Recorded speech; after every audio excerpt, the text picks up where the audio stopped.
What is up, my good people of the internet? Happy to be here with you, hanging out where sports truly meets that thing called life, and always appreciate you being here with us Monday through Friday between 9 a.m. and 11 a.m. Eastern Time. It is my honor and my privilege to be here with you this morning and every Monday through Friday on YouTube.com, Facebook.com, and MixLR, or pardon me, let me give you that again, Facebook.com and YouTube.com, both /WakeUpCallDT, and on WakeUpCallDT.podbean.com. So however you're connected with the show, we thank you so much for tuning in here with us. We have an awesome opportunity this morning to have a great conversation with someone that I've been waiting patiently to have here on the broadcast, and that is Mr. Corey Edsall. Corey Edsall is going to be joining me here in just a moment from the Stanford Cardinal, on the staff of the Stanford Cardinal football team. And you know that the Pac-12 is no more. Stanford is now officially an ACC football school for the upcoming 2024 season. They're in the ACC in total, but he's on the football side of things. So as the Stanford Cardinal join the ACC in all sports, we'll be speaking with him. He's an offensive quality control analyst for the Stanford Cardinal football program. So we'll have Corey on here in hour number one. In hour number two, we have the opportunity, as always, to speak with Papa Joe every single Thursday from 10 a.m. to 11 a.m. Eastern Time, and we'll be discussing a bunch of different topics, including the Jacksonville Jaguars, the Jaguars' hiring of Atlanta Falcons defensive coordinator Ryan Nielsen as their new defensive coordinator, the NFL playoffs, our picks for the Ravens upcoming game that they are hosting the Chiefs, and the Niners upcoming game where they'll be hosting the Lions. We'll get into NFL and college coaching changes and an amateur winning the PGA Tour event, which was the American Express that happened here recently to go into this week. So with all that being said, plenty coming up here on Wake Up Call with Dan Tortora, and like I said, it's my honor and privilege to have Corey Edsall joining the show. You know that I have spoken to his father, Randy Edsall, plenty of times here on Wake Up Call, and now the opportunity to speak with Corey, who's coming to us from the West Coast, got up very early to have this conversation with us. Maybe this is when he gets up all the time. Maybe he's like, Dan, I already did my run. I already made my eggs. This is what I do. Some people love the morning. I'm going to ask you, Corey, are you a morning person? Or are you a person that says, hey, if I can stay in bed a little bit longer, that's what I'm going to do? Well, I'm definitely a morning person, but okay. I definitely won't complain when I have the opportunity to sleep in. Yeah, and how many times does a coach get an opportunity to sleep in? Not many. Probably Christmas break and during our summer break that we get, and that's about it. Yeah, I was going to say, I don't imagine that coaches get a lot of time to sleep and relax and kind of enjoy those moments. Typically, you guys are up because the players are up and you got to get everybody ready. What is the, so on your side of things, I know we talked about it a little bit off the air last night, but offensive quality control analyst, tell us what that is, day to day, kind of what you're focused in on and what's, if it's something that can change from day to day, if you have certain things that you have to do every day. But when we see offensive quality control analyst, I know that some fans are like, okay, offensive side of the ball, but what are those specifics that you're working on? Yeah, so what we do is in terms of like during the season, we're in the game plan meetings like we would be as a coach. Normally we'd be in there helping out the assistants and everything like that. And the way that Coach Taylor, our head coach here, does it is everybody's involved, which is a really good experience. But during the week and stuff like that, we're kind of the guys behind the scenes getting cut-ups ready, getting the data broken down, the games broken down, the scout cards drawn, and everything like that. So we're kind of assisting, and then specifically I help out with the wide receivers during the week, and then on game day, same thing. We're charting, we're getting all the data.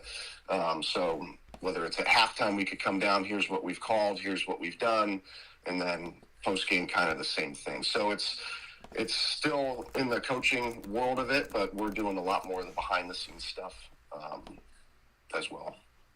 Yeah, and like you said, doing a lot of the behind the scenes. Is this something that, I mean, do you enjoy that kind of like work in the behind the scenes world and doing some things that we don't see necessarily? I mean, there's a lot of thankless jobs on a football team, and I think some of them are on the field. You know, I think the offensive line, when they're doing their job, people are talking about the wide receivers, they're talking about the quarterback, they're talking about the running back, they're talking about the tight end, but they're not talking about the offensive line.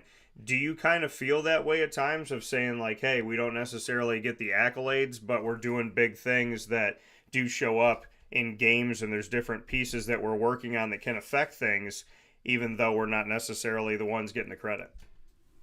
Yeah, I mean, there'll be times during the week where the coaches will really lean on us, all the quality control guys, graduate assistants, because we watch all the games and break down all the games. So we are kind of more the coming into the week, the experts of what each team's doing. So we'll see some trends and some things that the team are doing and be able to present that, which our game plan will be based off of some of that kind of stuff. So when we get to do that and then we see what we do against it and it works in a game, it's kind of like, okay, we kind of helped get it to that point. But yeah, no, it's very fulfilling when anything of our work gets maybe not recognized by the public, but all the coaches and everybody's seen it, knows what kind of hard work went into that for that week. And you said that you specifically do work with the wide receivers. What can you say about the wide receiver core at Stanford as you step forward into 2024, just what that's looking like now? Yeah, so my first year when we got here, we were a very senior-laden group. We had 3 guys that ended up going to the NFL, 2 guys that were drafted, Michael Wilson and Elijah Higgins. Actually, both guys play for the Cardinals now. Mike started as a rookie, and then Bryson Tremaine was a undrafted free agent, was with the Commanders all season this past year. So we went from that to a pretty much all senior starting team to a very young receiving core. And we have a lot of really talented guys, and obviously everyone's going to probably look at Alec Eilmanor, number 1, really based off of the game he had against Colorado last year, where he had almost 300 yards receiving, 3 touchdowns and 13 catches in that game, which everyone seemed to be watching that game at that time. But coming into this year, he's coming back, so obviously that's a big deal for us because, again, he was a freshman All-American, both as on the field and academic All-American as a freshman as well. And then we got guys like Bryce Farrell, who has a lot of really good speed, who's kind of more of the older guy in the room, Moody Rubin, Tiger Bachmeyer, who was also a freshman last year and was second for true freshmen in the Pac-12 in terms of yards. So we have a talented room. It's going to be young again, but it's guys that got a lot of playing experience as well as some of the freshmen we got coming in and guys that might have redshirted last year. And you brought up Michael Wilson of the Arizona Cardinals after being a Stanford Cardinal and being a rookie this year. The irony of you bringing him up, which I think is pretty cool, and this is something that I talk about all the time on the show, is I'm a sports card collector. And yesterday I got a box of Donruss from GG Cards and Breaks here in Syracuse, New York, and I opened it up, and who was one of the rated rookies that I got? Michael Wilson. And so to be able to talk about him for a second here, because I brought him up a bunch on the show. We do a lot of fantasy football work, and Michael is one of those guys that he just really showed up. And I talked about it recently and talked about it when I got the card. I said, listen, this is a guy that whoever the quarterback was, be it Kyler Murray or somebody else that had stepped in during the season, they seemed to like Michael Wilson. It didn't seem to matter who the quarterback was on the team of the Arizona Cardinals. for this 2023-24 campaign. He was one of the targets, and he was one of the names that started to come up more and more. Why do you think he caught on so quickly, and especially when he had to play with different quarterbacks at different times? Well, I think it goes to who he is as a person. I don't know if I've ever been around as great a person before. He is everything you want to be in a football player. He's smart. He's tough. He works harder than anybody else in the room, and he's very, very humble. And Mike is a guy that's not going to be denied in anything that he does. He's going to just drive you nuts sometimes in terms of like his determination is unbelievable. And that when I knew is wherever he was going to get drafted, he was going to play. Just that's his makeup. It wasn't going to matter if it was in the first round or undrafted. But I was glad to see him go day 2. But he's a guy that, again, he's just going to do the extra stuff that no one else is going to do. He's going to master everything, and obviously his God-given ability, his talent. He's a very talented player, and he was able to. And I told some people, like my friends, would be like, okay, in fantasy football, I'm like, you guys probably should get on Mike Wilson. I know he's a rookie, no one knows about him, but he's going to play and he's going to be productive this year, and he was, and it was great to see him kind of in the middle of the year have some success, and I think he missed a couple games for injury. He came back and was productive again. So, but yeah, Mike is a great person, and he's going to have a long career in the NFL and be successful for a long time. Yeah, and when you talk about that, and like you said, his work ethic and just how he was and whatnot. I mean, when you're telling guys like, hey, this is a guy you need to go out there and take, to coach somebody like that was the way that Michael was, and just in the room as well, like you said, working with the wide receivers in general, what has that done for you? I mean, did you kind of envision that when you got on a staff, you'd be working with the wide receivers? Is this a territory that you've kind of learned to fall in love with? So working with the wide receivers specifically, just how rewarding that's been for you, and to work with the room that you had with Michael Wilson and company, just what that's done to kind of challenge you with the type of work ethic that you said some of the guys have, like Michael. Yeah. So I've been on the offensive side of the ball outside of my 2 years at Colorado. So I've been on offense essentially my whole career. So I've worked with quarterbacks, I've coached tight ends, and then when I got here, the job opening was working with the wide receivers, which I've worked with receivers before. But being able to come into that room last year with the amount of talent that we had, and it was really fulfilling as a coach, because it was getting to work with really, really good players. And I've been around really good college receivers before. When I was at Maryland, Stephon Diggs was there. So I'm no stranger to working with guys that have a lot of talent, but coming in to this room with guys like Michael and Elijah and Bryson last year, and even Alec, who was a true freshman that was able to watch those guys, that stuff's invaluable, especially for young guys, because they get to see it firsthand. And when I say, yeah, Michael shows up on game tape and does stuff great in the NFL, he was the best practice player I've ever seen at wide receiver. And that goes for in the run game. He was going full speed and blocking people physically and everything like that, which you just don't really see a whole lot of from wide receivers in practice, especially. But getting to show people that example of, hey, look what happens when you practice like that all the time at wide receiver. It shows up on game day. So, yeah, I think for the guys that were there with Mike, a lot of them tried to emulate him and how he practiced, and I think stuff like that is so important.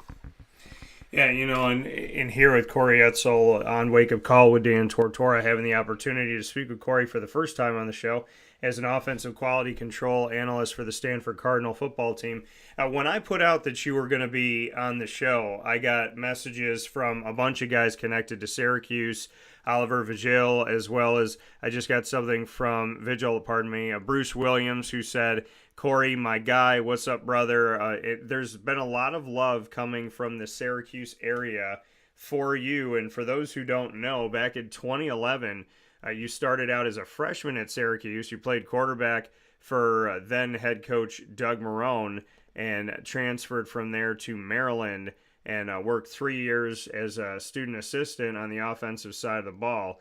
So bring me into your time at Syracuse, how you ended up at Syracuse, and just that relationship, because that to me is something interesting. And like I said, I've gotten a lot of positive messages from guys connected to the Syracuse football program that as soon as I said you were coming on the show, their reaction was, "That's Corey, that's my guy, love that dude." So there's definitely a lot of love coming from Syracuse. Yeah, obviously going back to both my parents being Syracuse graduates, and then growing up in the Northeast, and my mother's family's from Rochester, so we would drive through Syracuse all the time. And obviously, with both of them going there, I followed Syracuse and grew up obviously watching them in the Big East while we were at UConn and everything like that. So when it came time to trying to decide to go to a school, I knew I wanted to go Division I, and to do that, I'd have to walk on. So I visited Syracuse. I can't remember when it was. It must have been during the season of my senior year, I believe. And Coach Marrone was the head coach. That was the season that they went to the first Pinstripe Bowl. Yeah. I think we played Kansas State. And so the program was coming back, and there was a lot of excitement around it. And obviously, there was still some people that I knew from my dad and everything like that were still up on campus. So I've been around the campus a lot growing up, and loved going to the Dome when we would play there, and obviously watching Syracuse basketball all the years. And so when I was able to get into school there and walk on, it was a no-brainer for me. And even though I was only there for 1 year, the relationships with my teammates and everything like that, I still talk to a bunch of them, maybe not every week, but pretty much weekly. Guys like Louis Adazio and Cam Lynch and Terrell Hunt, who was in the quarterback room with me, and we talk all the time. So yeah, I mean, really, really good friendships and memories from just a year at Syracuse. Yeah, I'm looking back at that team and all the guys that have even been on this show. The opportunity to speak with Philip Thomas, obviously very high on Darrell Eskridge. Said a lot about him before people even knew him at Syracuse. Brandon Reddish, Marcus Sales, whose son is out there getting opportunities now. Richie DeGier. You talked about Terrell Hunt, Oliver Vigil as well. Keon Lynn, Rashard Anderson, who I just saw a few weeks back here. And then Marquise Sproul, Ryan Nassib, Dion Goggins, John Kinder, Alec Lemon. I mean, I'm looking up and down Keenan Hall, up at Charlie Loeb, Sariki Diabate, as well as Greg Tobias, Shamarko Thomas, Adrian Fleming, Prince Tyson Gully, Justin George, Kevin Scott. These guys have all been on the show. Jeremy Wilkes, Antoine Bailey. I mean, this Trayvon Burke, who's here in the community, Dan Vaughn, Dyshawn Davis, Adonis Amin Moore, Ross Kropman, Cam Lynch. I mean, when I go back and I look at this, because you forget sometimes the years, and then when you go back and you look at the names, Jerome Smith, Donnie Simmons, Sam Rogers, as you go up and down this, Kroom, my guy Kroom, Rob Trudeau, I mean, it's amazing to me that you could sit here and I could say, like, oh, okay, on the 2011 team, like 85% of them, 90% of them have been on the show. And when I look back and I look at the content of the character of the people that I named, Corey, I know you're only in Syracuse for 1 year in 2011, but what a time to come to Syracuse with the people that you got to be around on this team. Not just strong athletes, but really good people, down-to-earth people who I genuinely am grateful for all of those names, Llewellyn Coker and so on and so forth. So, I mean, that had to be, even though it was 1 year, a tremendous opportunity, maybe reflecting back on that, at least from my perspective, because of the quality of person that you were around. Yeah, there's no doubt. It was a great group of guys, and that locker room was really tight. And again, we had a really good team. We started out 5-2 that year, and then things just slipped after that, and we ended up 5-7. But yeah, the locker room, it was a really tight locker room with a lot of really great guys and a lot of really cool personalities in there too. And at least from my standpoint, I stay in touch with a lot of those guys, and a lot of those guys to this day are some of my best friends. Even though, like I said, I was there for a year, but staying in touch, seeing guys when I'm in the areas they're in, or anytime we can get together, we always do. And yeah, it was a special group of guys, and again, a lot of them are doing really well too. Like, you got a lot of guys that are coaching football and doing stuff in their personal lives and their professional careers that are really good. So you take a look at that team and guys that end up playing in the NFL. I mean, yeah, Ryan Nielsen was there, but Justin Pugh was also on that team, and Chandler Jones was on that team, and just a lot of really talented football players, but also doing a lot of big things off the field too, which is always really cool. Yeah, and I have to make mention of this as well. I'd be remiss if I didn't. Speaking here with Corey Edsall of the Stanford Cardinal football staff, your father, Randy, was the person that recruited one of my closest, nearest, and dearest friends to Syracuse. When Randy was working with the running backs, he recruited Rob Drummond to Syracuse, and I will always be grateful for that. Let's speak about Dad for a second here. I just had him on the show a couple weeks ago.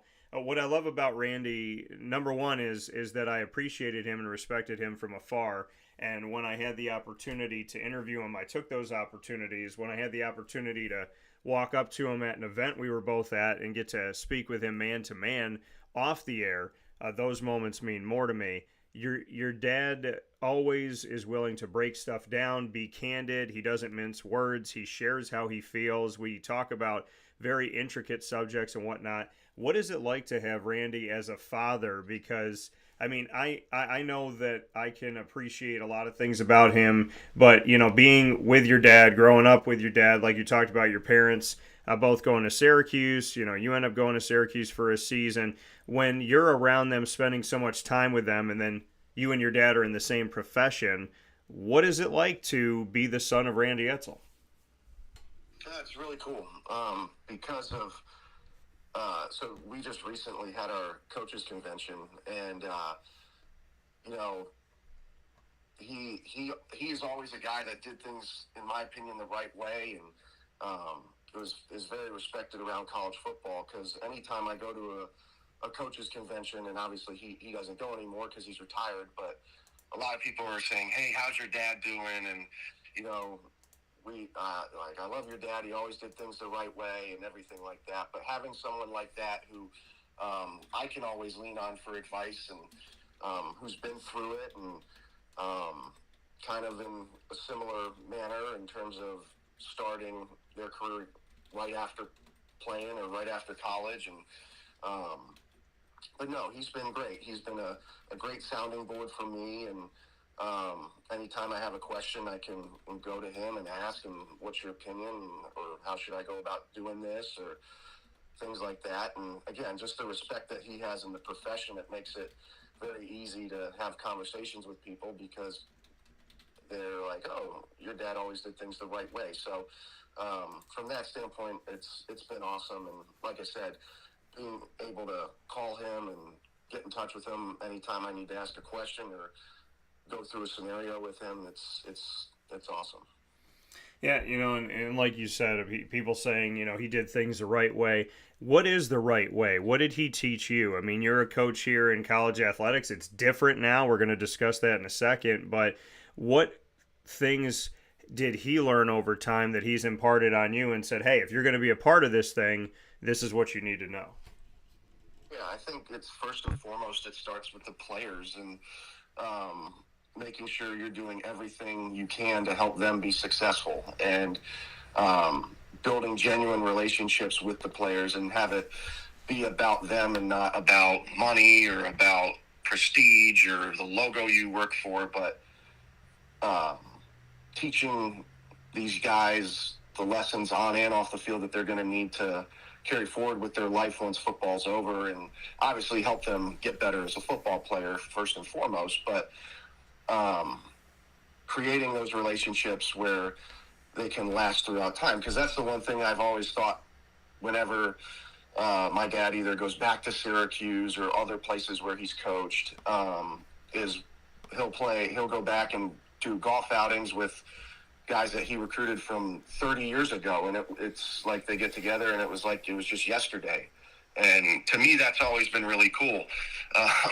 And especially, like, he loves to golf. So a lot of his former players, they're like, hey, if you want to come down and golf. So he goes and plays golf and is still involved with a lot of his players' lives in terms of if they need a recommendation or they just call him sometimes for advice, which that's what it's all about, in my opinion.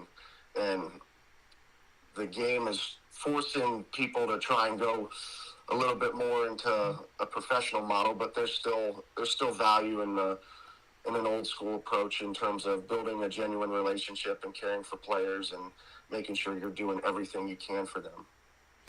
Yeah, and like you said, taking care of the players and building those relationships, and I'm not surprised at all that when your dad goes and gets together with somebody that he recruited, 3 decades ago, like you said, that there's still that relationship and there's still that bond and still that connection.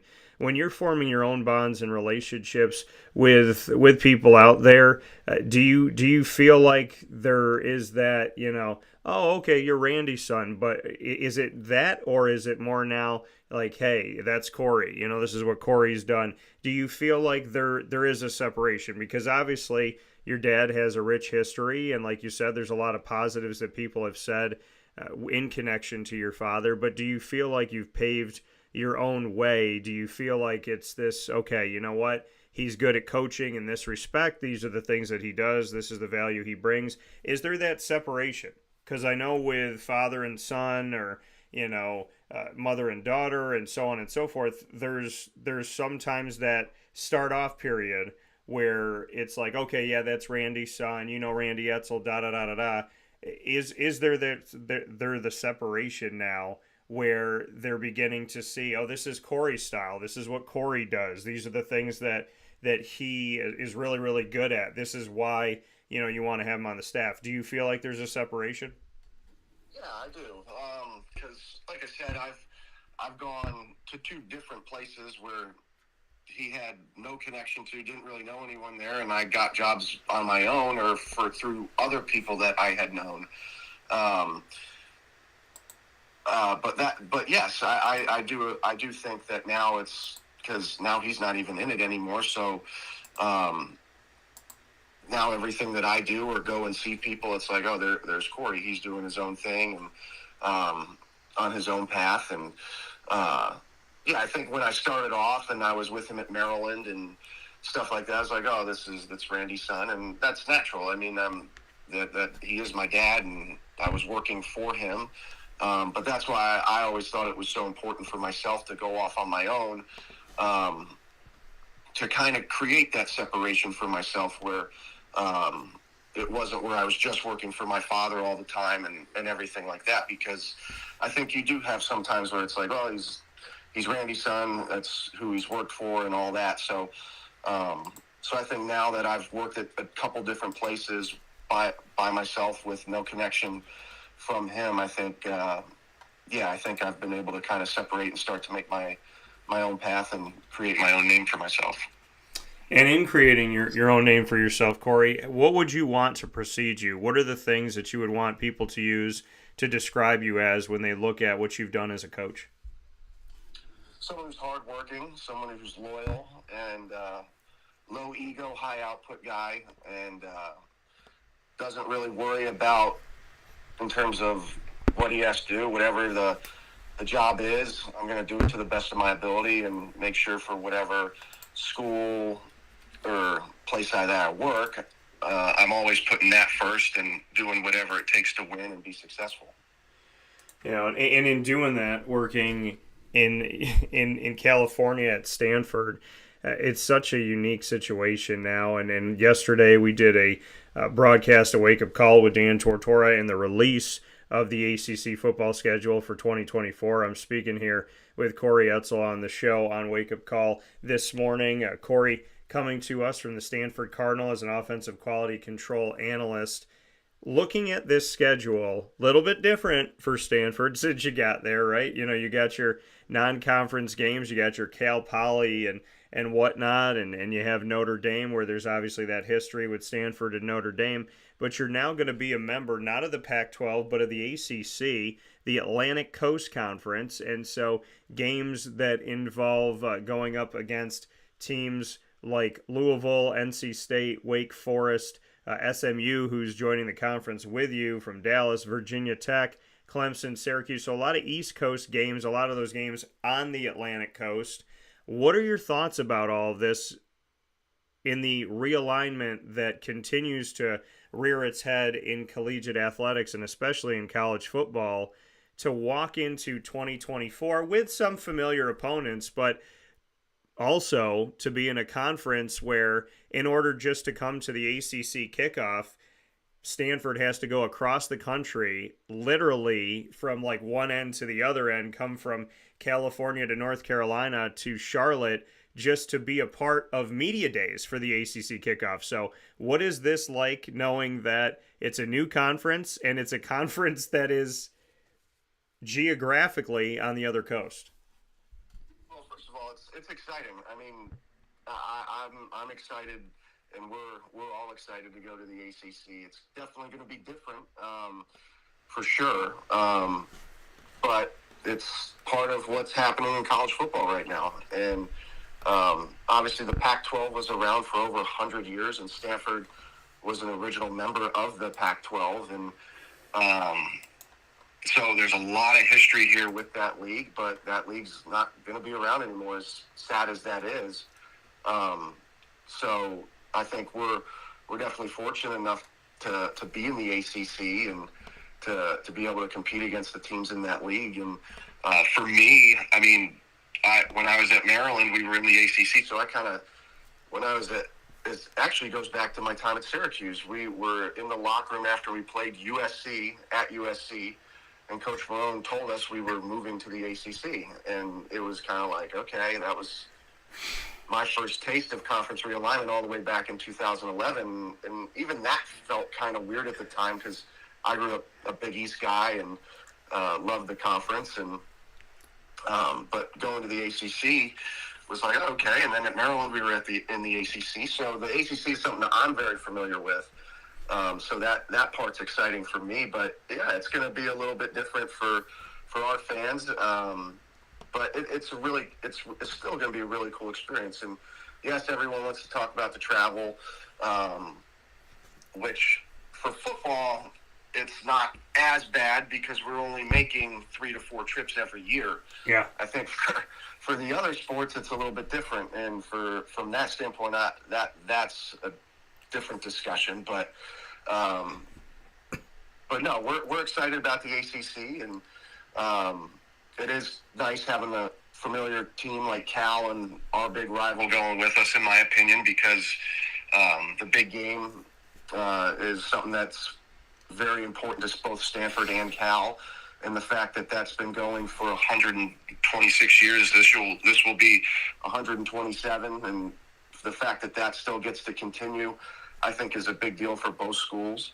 And now we get to play some different schools, and like you said, we're still going to play teams like Notre Dame, which we've played every year for a while, and so it's still going to be exciting. It's going to be new. It's going to be different, but at the end of the day, we're still playing football, and that's all that matters.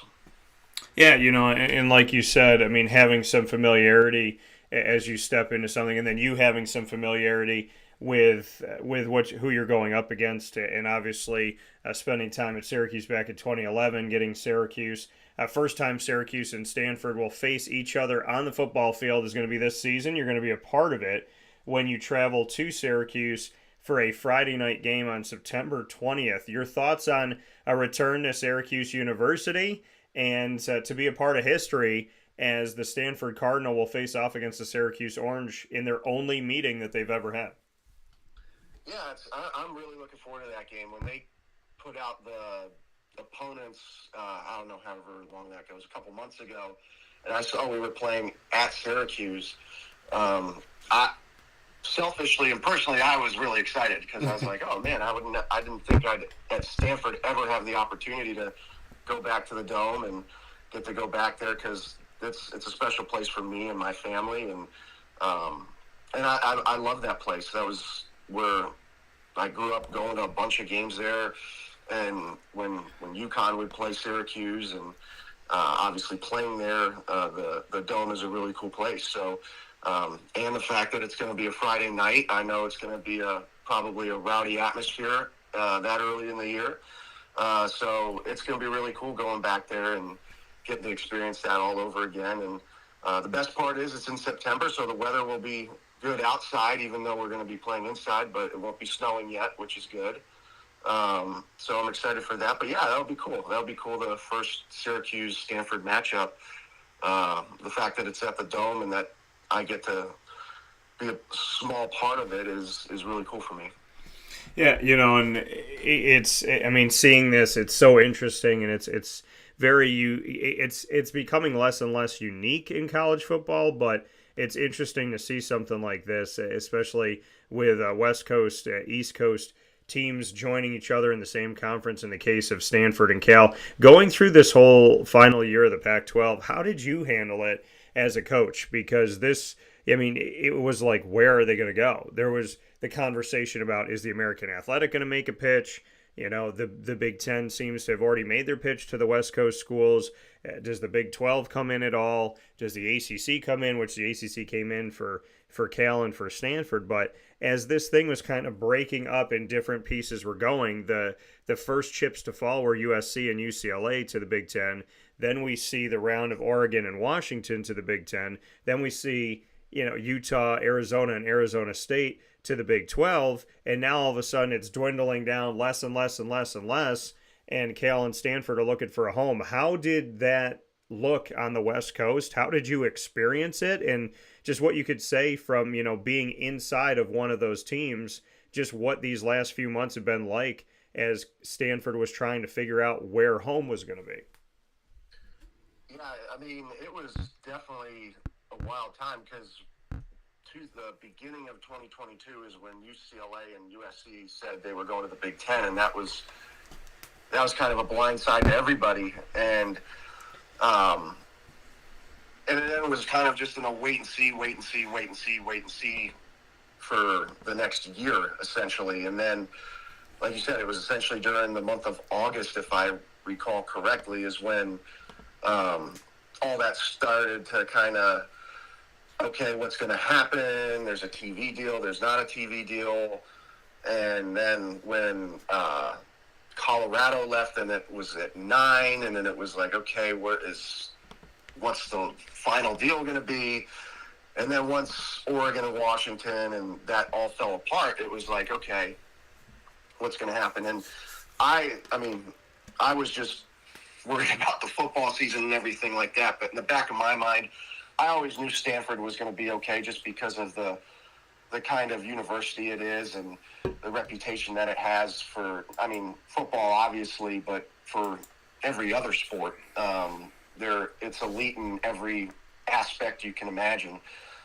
So I was never really worried. I figured we would find a good spot and we'd end up in a good spot. And then when it started getting talked about the ACC, it at the time, it made a lot of sense, and it aligned with, obviously, what the university values and everything like that. And obviously, academics and everything like that is very important at a place like Stanford. So, there was probably a couple weeks where it was like, oh, what's going to happen? We don't know. But we were all of us were in the same boat where, you know what, it's going to work out. Stanford's a place where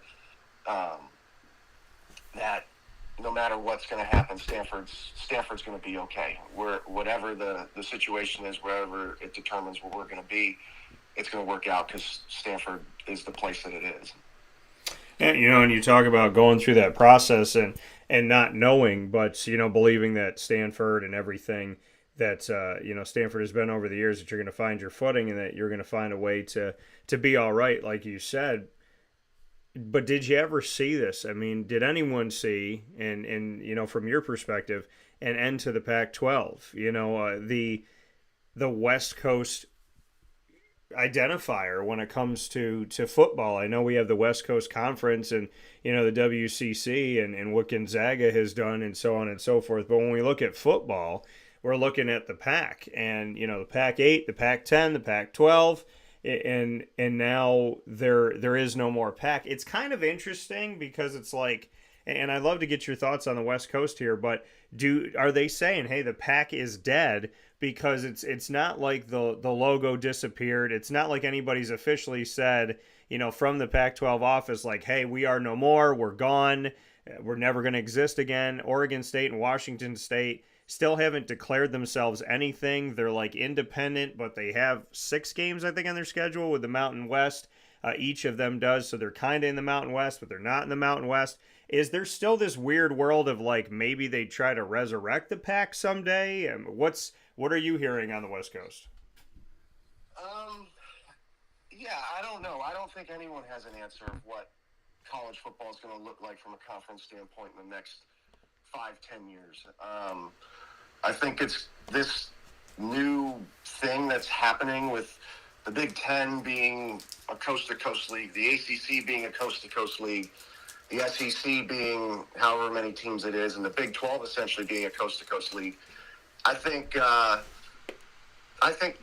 things could still happen later on down the road, and whether it's a reunion of the Pac-12, that I don't know. But I don't know what the future holds and whether long-term that this is what college football is going to look like, or if it's going to, at some point, people are going to be like, okay, hey, we're going to go back to having more regional conferences, or what they might do if football is just going to be a completely separate entity, and then every other sport's going to go back to having the Big East, the Pac-12, the Big 12, and all that kind of stuff. I don't think there's really a clear picture of what's going to happen.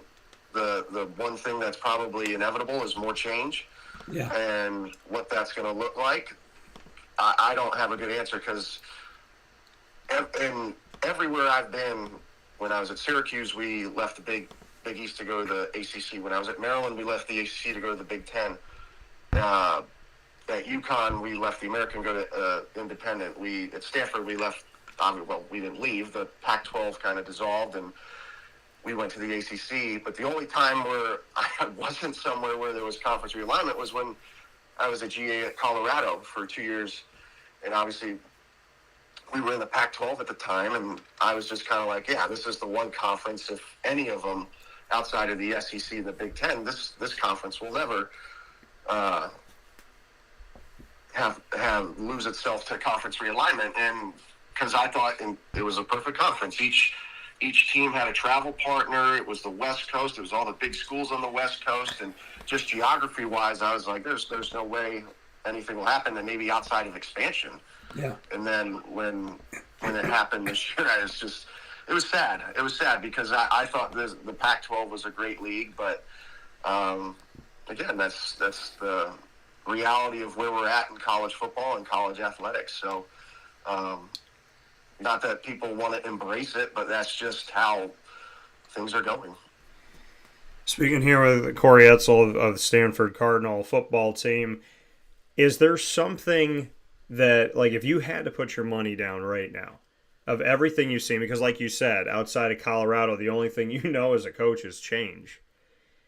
If you had to put it down right now and say, this is what I think, regional conferences, return to the Big East, the Pac, like you were talking about, longevity in the ACC, the Pac finding a way to reassemble itself, there being some type of merger with the Mountain West. If you had to put money down right now, if we're at the casino, we're putting some chips on the table, of everything that you've seen and everything that you've known and everything that you've been through and everything that's kind of out there in the landscape of college football, if you put that all in a pot, what would you think is going to happen? If I had to guess, I would think college football will become its own entity, and it'll break off at some point. And how many teams, what that looks like, I could not tell you. But just the way things are going, and I know Chip Kelly brought it up about a month ago, whenever that was, about football doing its own thing and kind of all the other sports kind of going back to the way it was in the regional conference look. But I think that's probably the thing that makes the most sense.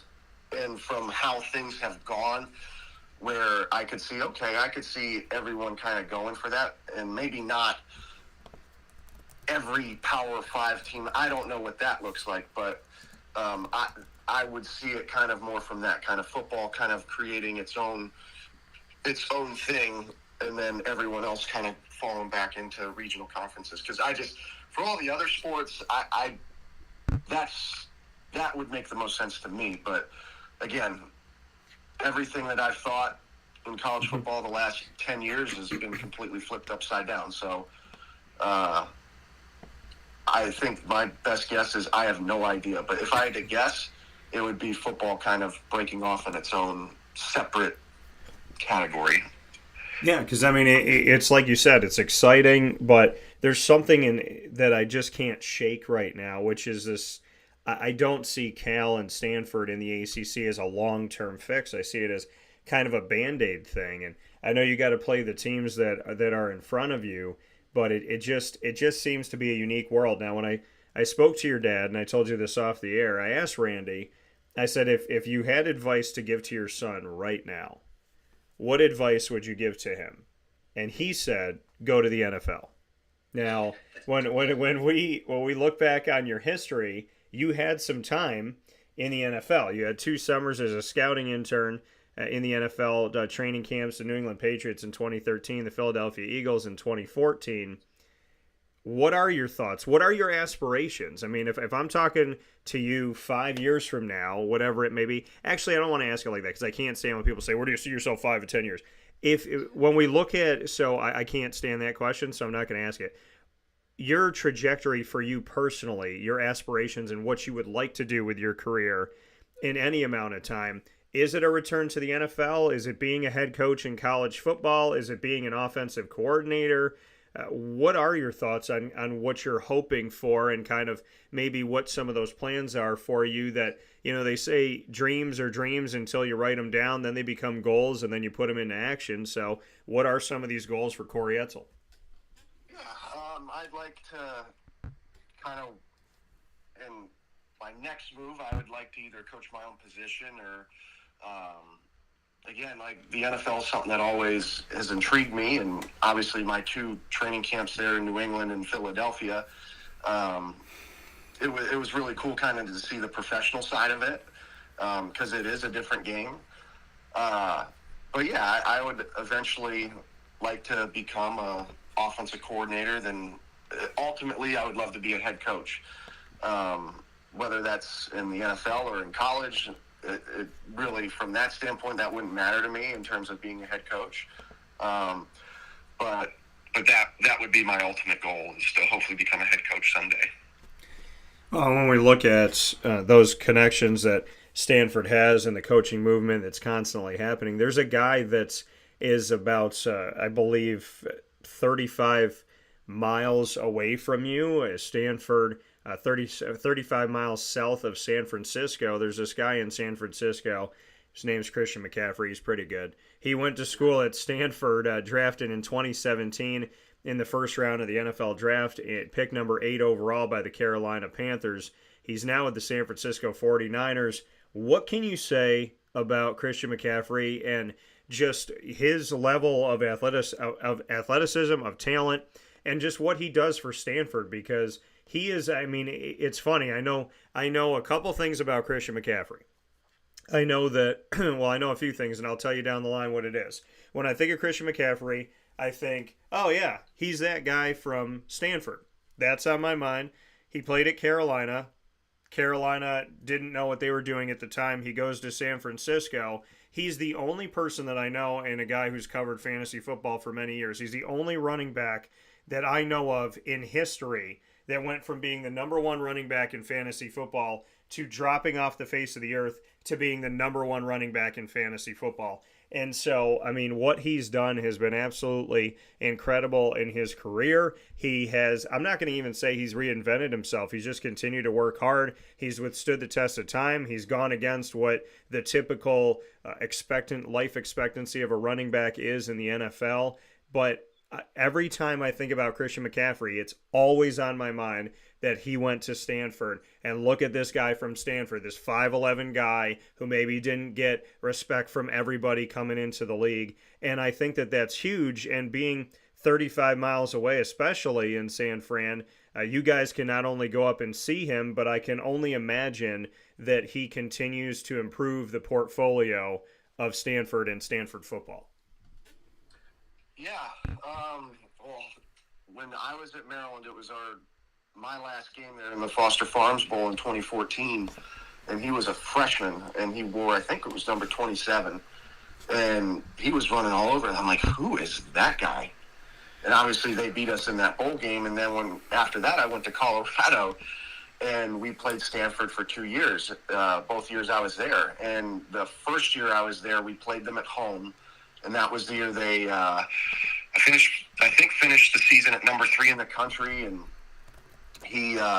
that's the year he should have won the Heisman, and came in second that year, but should have won it that year. He threw for a touchdown, caught a touchdown, and ran for a touchdown against us. And so my memories of him at Stanford are terrorizing whatever team I was on, just being Christian McCaffrey. And now being here at Stanford, it's really cool because last year when I was with David Shaw as the head coach, a lot of those guys were obviously with Christian when he was at Stanford. So just the respect that he has from everybody here, and kind of the ambassador that he's become for Stanford. And when he got traded back to San Francisco last year, people here were going nuts because of what kind of mark he left at Stanford and the reputation that he has. And I know he's still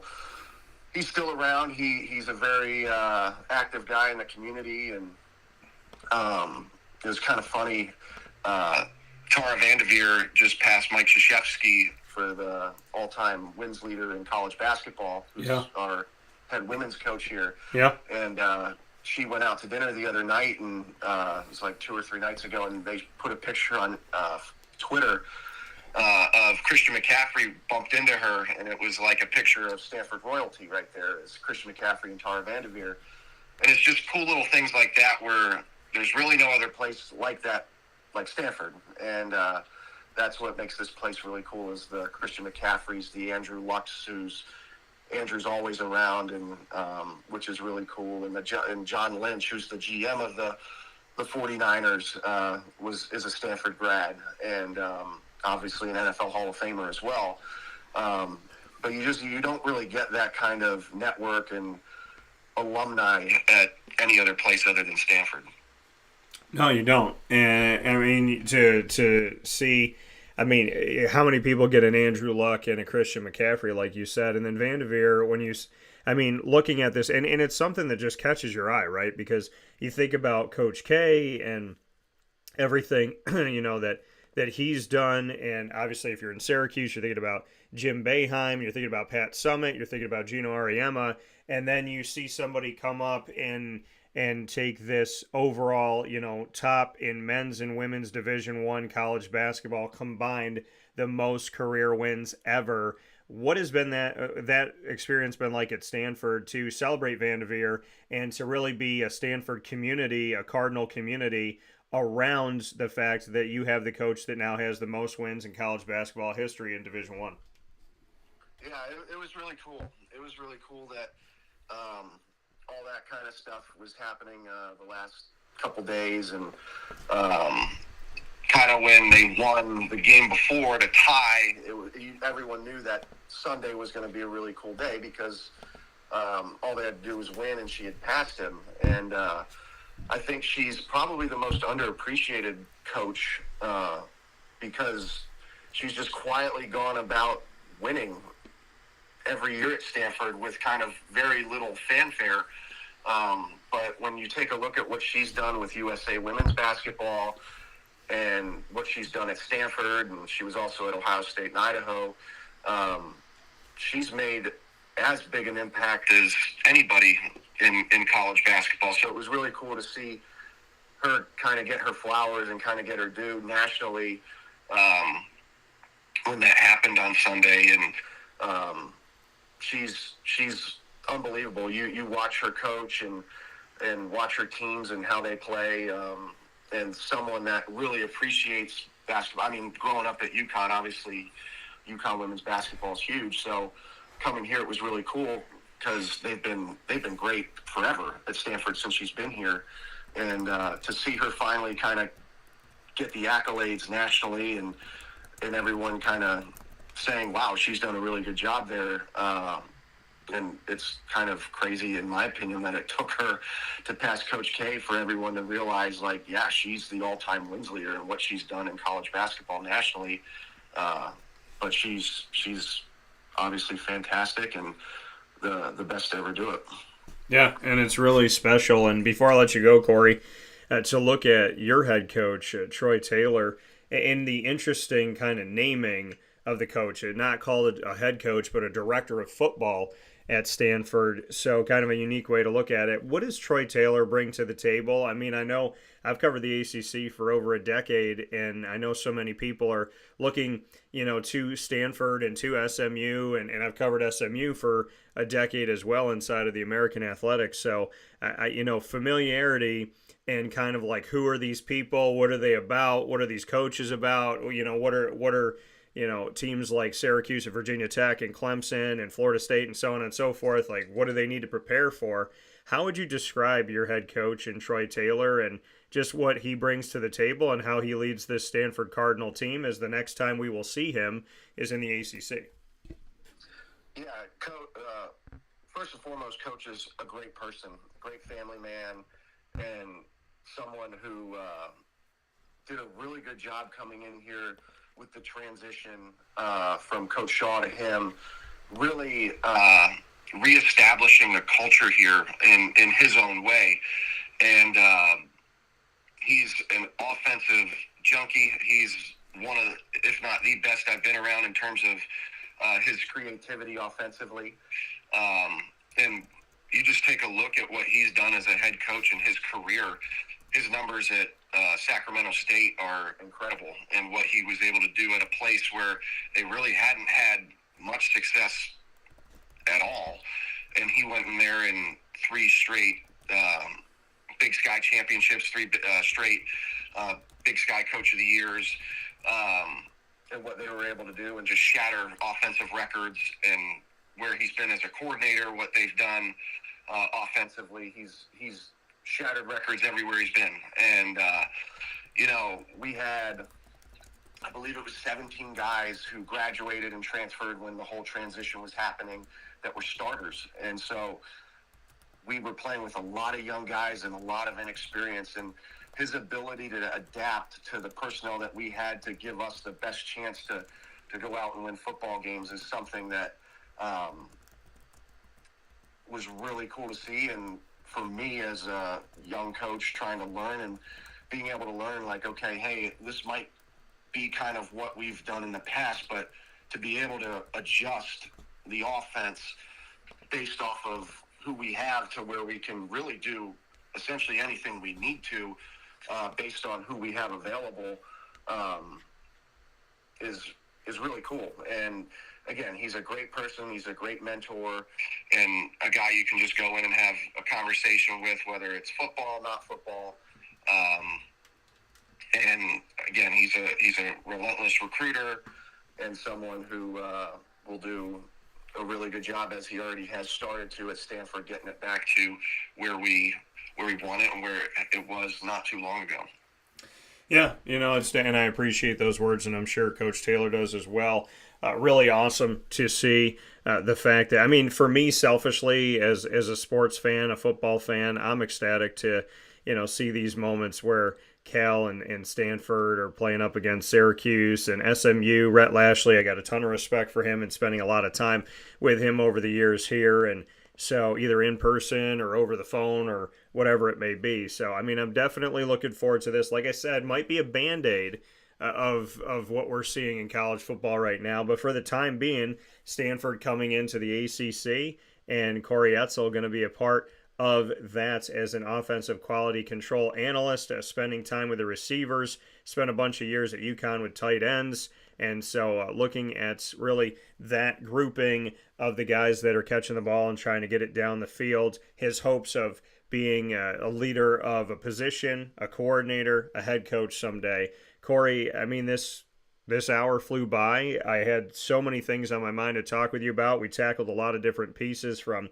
the ending of the Pac-12 to joining the ACC to your time at Syracuse and returning back to Syracuse, the state of college football. We did a lot of stuff within an hour's time, and at the same time, I feel like I have so many other things I want to talk to you about. So if you'll come back on the show, hopefully you would like to come back here. I'd love to have you, because I'd love to continue the conversation, and I'm so happy we finally got to do it. But above all things, even though this is over the phone, hopefully I'll get to see you at least when you come into Syracuse in September. But it's been an honor and a privilege of mine to finally get to speak with you, Corey, and the Edsall family already has a lot of weight and a lot of meaning to me. You expand that, and like I said, I have so many things on my mind, but I got to let you get to work, and we got to get hopping. You got to do your West Coast stuff. But thank you so much for everything that you did and just spending some time with us here this morning. And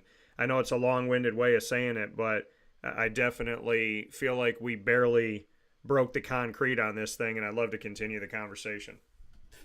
Absolutely, would love to.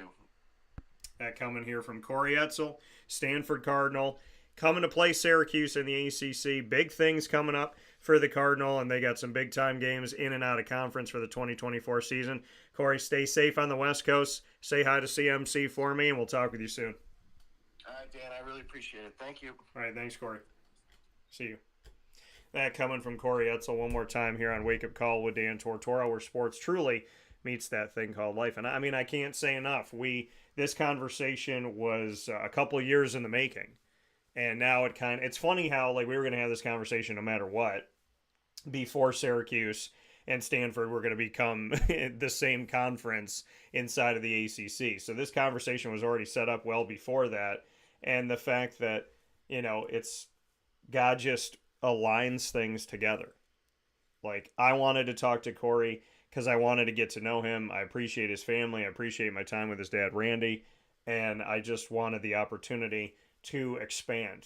And I'm always looking to do that. I'm always looking to bring in new people. I think at this point, I've lost count, but I think we've had 4,500 to 5,000, probably closer to 5,000 some odd people that have been on Wake Up Call with Dan Tortora.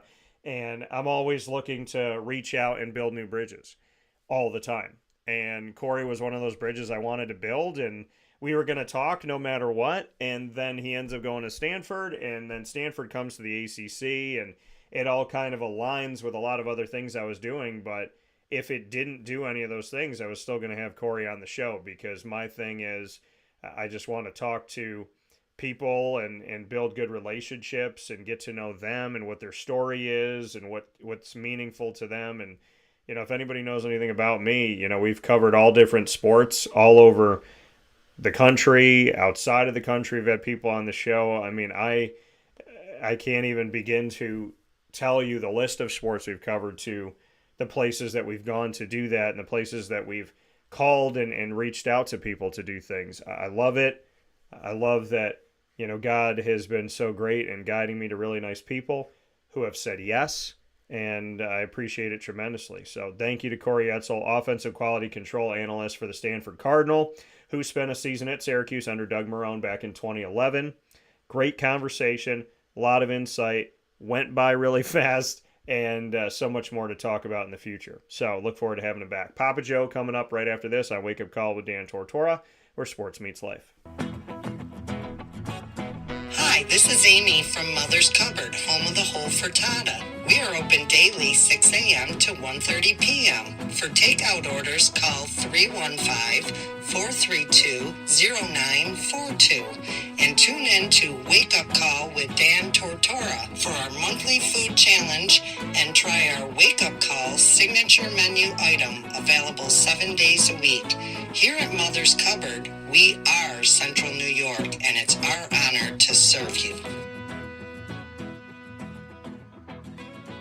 Ma and Pa's Kettle Corn and Popcorn Factory remind us that every day is worth celebrating at 201 7th North Street in Liverpool, New York. Open Monday through Saturday in-store and always online at maandpaspopcorn.com. Serving our Central New York community and beyond, order anywhere, anytime at maandpaspopcorn.com. Stop in to get a tin at Ma and Pa's on 201 7th North Street in Liverpool, New York to get your half-price refills for the rest of your life. Come to Ma and Pa's for your holiday gift giving for family, friends, employees, and clients. And remember, for fundraising and events, to call 315-450-6272. That's 315-450-6272. Ma and Pa's Kettle Corn and Popcorn Factory. How corny are you? This is Jimmer Sikowski, owner-operator of Chick-fil-A Cicero, 7916 Brewerton Road in Cicero, right in front of the Home Depot. I had a deep feeling that God wanted me to do something bigger with my life and to help people, help others. He kept putting Chick-fil-A in my life, and I realized as I was going through the franchise selection process that positively impacting the lives of others was really core to what we do here at Chick-fil-A. First of all, it starts with the food. The food is brought in fresh daily. We bring in local produce. We prepare to order in the kitchen. We hand bread our chicken. We hand spin our milkshakes. It's great food. It doesn't taste like fast food. I think the second thing is the way people feel when they come in a Chick-fil-A restaurant. It's different. We try to treat people with intentional kindness here, which is very different and deeper than good customer service. And so I think it feels remarkable for most people to come in a Chick-fil-A restaurant. And then lastly, the impact that we try to have in the community is very different. It's a big part of the expectation of every operator of a Chick-fil-A restaurant is that they're actively engaged in their community, they're a leader in the community, and they're making a difference. When they realize that what we're striving to do is to shine a little light in their life, that's a very, very different experience than you will have at any other quick service restaurant. And it's that remarkable experience that I think people will emotionally connect with.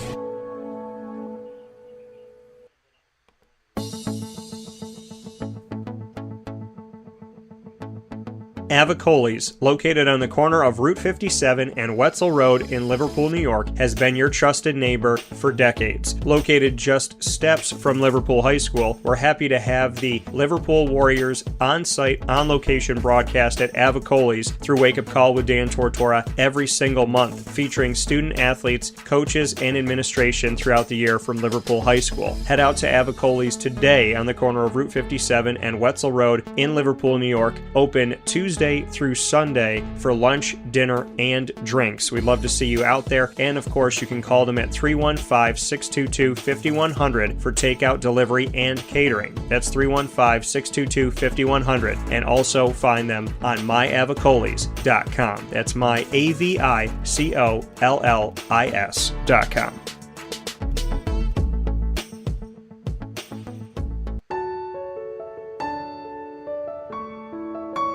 Having peace of mind when you're out of town that your furry-loving friend is safe and sound means taking them to Canine Campground, because we all know that when it comes to the love of our pets, it goes well beyond the call of duty to make sure they're safe and sound. Right, Lily?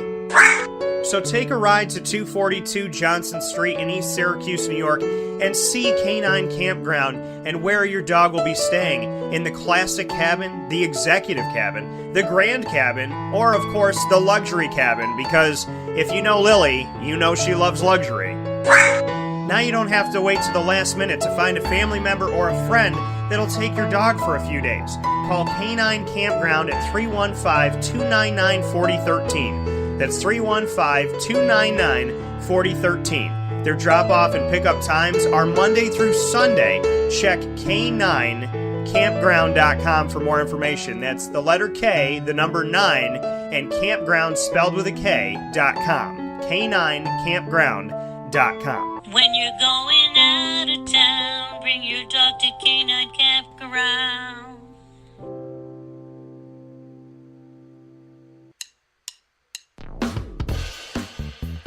PB&J's Lunchbox, the food truck that you love finding all throughout Central and Upstate New York, now has a street-side cafe. So when you're craving their traditional favorites as well as their out-of-box amazing menu items, you can now head to 663 Old Liverpool Road in Liverpool, New York. Located just minutes from the highway, the Thruway, Destiny USA, and Onondaga Lake Parkway, PB&J's Lunchbox Street-Side Cafe is there for you Monday through Saturday from 9 a.m. to 7 p.m., serving breakfast, lunch, and dinner all throughout the day. Get breakfast for dinner, dinner for lunch, whatever you fancy, including their award-winning grilled peanut butter and jelly sandwich. Find them at 663 Old Liverpool Road in Liverpool, New York. PB&J's Lunchbox, where we love to know what's in your lunchbox.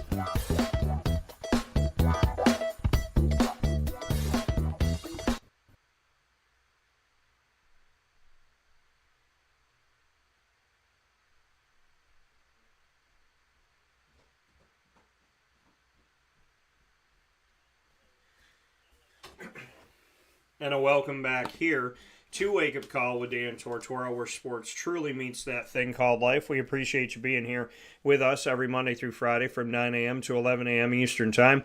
I am always honored and privileged to be here on Wake Up Call with Dan Tortora with you up and down the East Coast, the Midwest, the West Coast, and all around the country, as well as all around the globe here on youtube.com/wakeupcalldt, facebook.com/wakeupcalldt, and on wakeupcalldt.podbean.com, internet streaming radio worldwide. Once the shows go live, you can hop into the archive and see some stuff that we've added this week as well. I think on Podbean alone, there's over 1,600 episodes, and I believe on TuneIn, they have over 1,200 in the library that's there. You can go to Amazon Music, Audible, iHeartRadio, iTunes, and Apple Podcasts, Player FM, Podbean, Podchaser.com, Podvine, Spotify, TuneIn, and YouTube. All you have to do is search Wake Up Call with Dan Tortora, or one word, Wake Up Call DT. Make sure to follow, subscribe, whatever the verbiage is on the app or the website. Make sure that you subscribe to us, follow us, download us, so that when we add new shows, you will automatically get the information that show has been added, so you'll never miss a broadcast again of Wake Up Call with Dan Tortora. We appreciate all of you that are live with us, and we appreciate everybody that listens back as well. So with that being said, Papa Joe is here with me this morning. We got a lot of things to talk about. Remember a week ago when I got a little animated about the Jaguars and if they were going to hire Ryan Nielsen from the Atlanta Falcons? And I read off his numbers, and I said, listen, there's a lot of things that this guy has done. Mathematically, the numbers look really good. I don't think of defense when I think of Atlanta. That was my concern, is saying, okay, the Atlanta Falcons are not a team that screams defense to me in recent history. However, when you go back and you look at his numbers, you say, okay, not bad. Well, the Jacksonville Jaguars sent us some information about the worlds of Ryan Nielsen. So PJ and I are going to be talking about that and kind of breaking that down. We're also going to get into the Jacksonville Jaguars in general. The NFL playoffs will make our picks for the Final Four, the AFC Championship between the Ravens and Chiefs, the NFC Championship between the Lions and Niners. Then we'll get into coaching changes. My predictions, one of them has already come true, with Jim Harbaugh joining the Los Angeles Chargers as their head coach, heading back to the West Coast. And we'll also get into the PGA Tour, having Nick Dunlap, a 20-year-old in college who is an amateur, win the American Express. So a lot of great stuff to talk about with the Go-So. And the great thing about Papa Joe is that he's an awesome human being, and he's another dad to me. On top of that, he doesn't know this, and I'm about to tell him this on live internet streaming video and radio. Wherever I go, especially here in recent history, when I'm out doing things around other media people, when I'm at games, when I'm at my events and doing shows on site, when I say Papa Joe, people say, "Who's that guy, Papa Joe? What's that Papa Joe guy all about?" They know about PJ. They've heard him on the show. They've seen him on the show. And the constant support and reaction that I get from people that have come to know PJ means the world to me, because the whole reason why I brought Papa Joe on the show was because I didn't want to be selfish. He constantly challenges me and pushes me to be a better person, a better broadcaster, a better man of faith, a man of God. And we had so many conversations at the dinner table, and I thought to myself, I don't want to steal him from everybody else. If we're going to have these conversations, I want to share them with the world. And I have the opportunity in owning my own company and my own shows that I could do whatever I want. And so to me, being able to say, hey, do you want to be on? Do you want to have these conversations on the air and be able to, involve other people with it? And Papa Joe said yes to one, then yes to two, then yes to football, and now he's been with us for many years. And it is a beautiful, rewarding, and very humbling and awesome experience when I go out into the community and I hear people ask me about Papa Joe or talk about our connection and our conversation. So PJ, I am very honored and happy to tell you that you have made a name for yourself because of your hard work, your dedication, your determination, and it is an absolute honor that I now know that other people besides myself see the value that I've seen my whole time that I've known you and everything that you bring. So thank you. Thank you, Daniel. Those are very kind words. And to all the fans out there, I know my stuff. I know a lot of stuff. I'm also pretty opinionated, but Daniel lets me have it at my head every once in a while, and I get off on my tangents. But all in all, it's a great experience. It's fun. I can usually talk about any sports subject, except for the ones I don't follow, like hockey and basketball. But everything else, it's fun to talk about, and it's fun to get people's opinions. So let's rock and roll. Go Jaguars. Well, almost go Jaguars. So we'll start there. Papa Joe here on Wake Up Call with Dan Tortora on Thursdays. Sometimes he's with us for the whole 2 hours.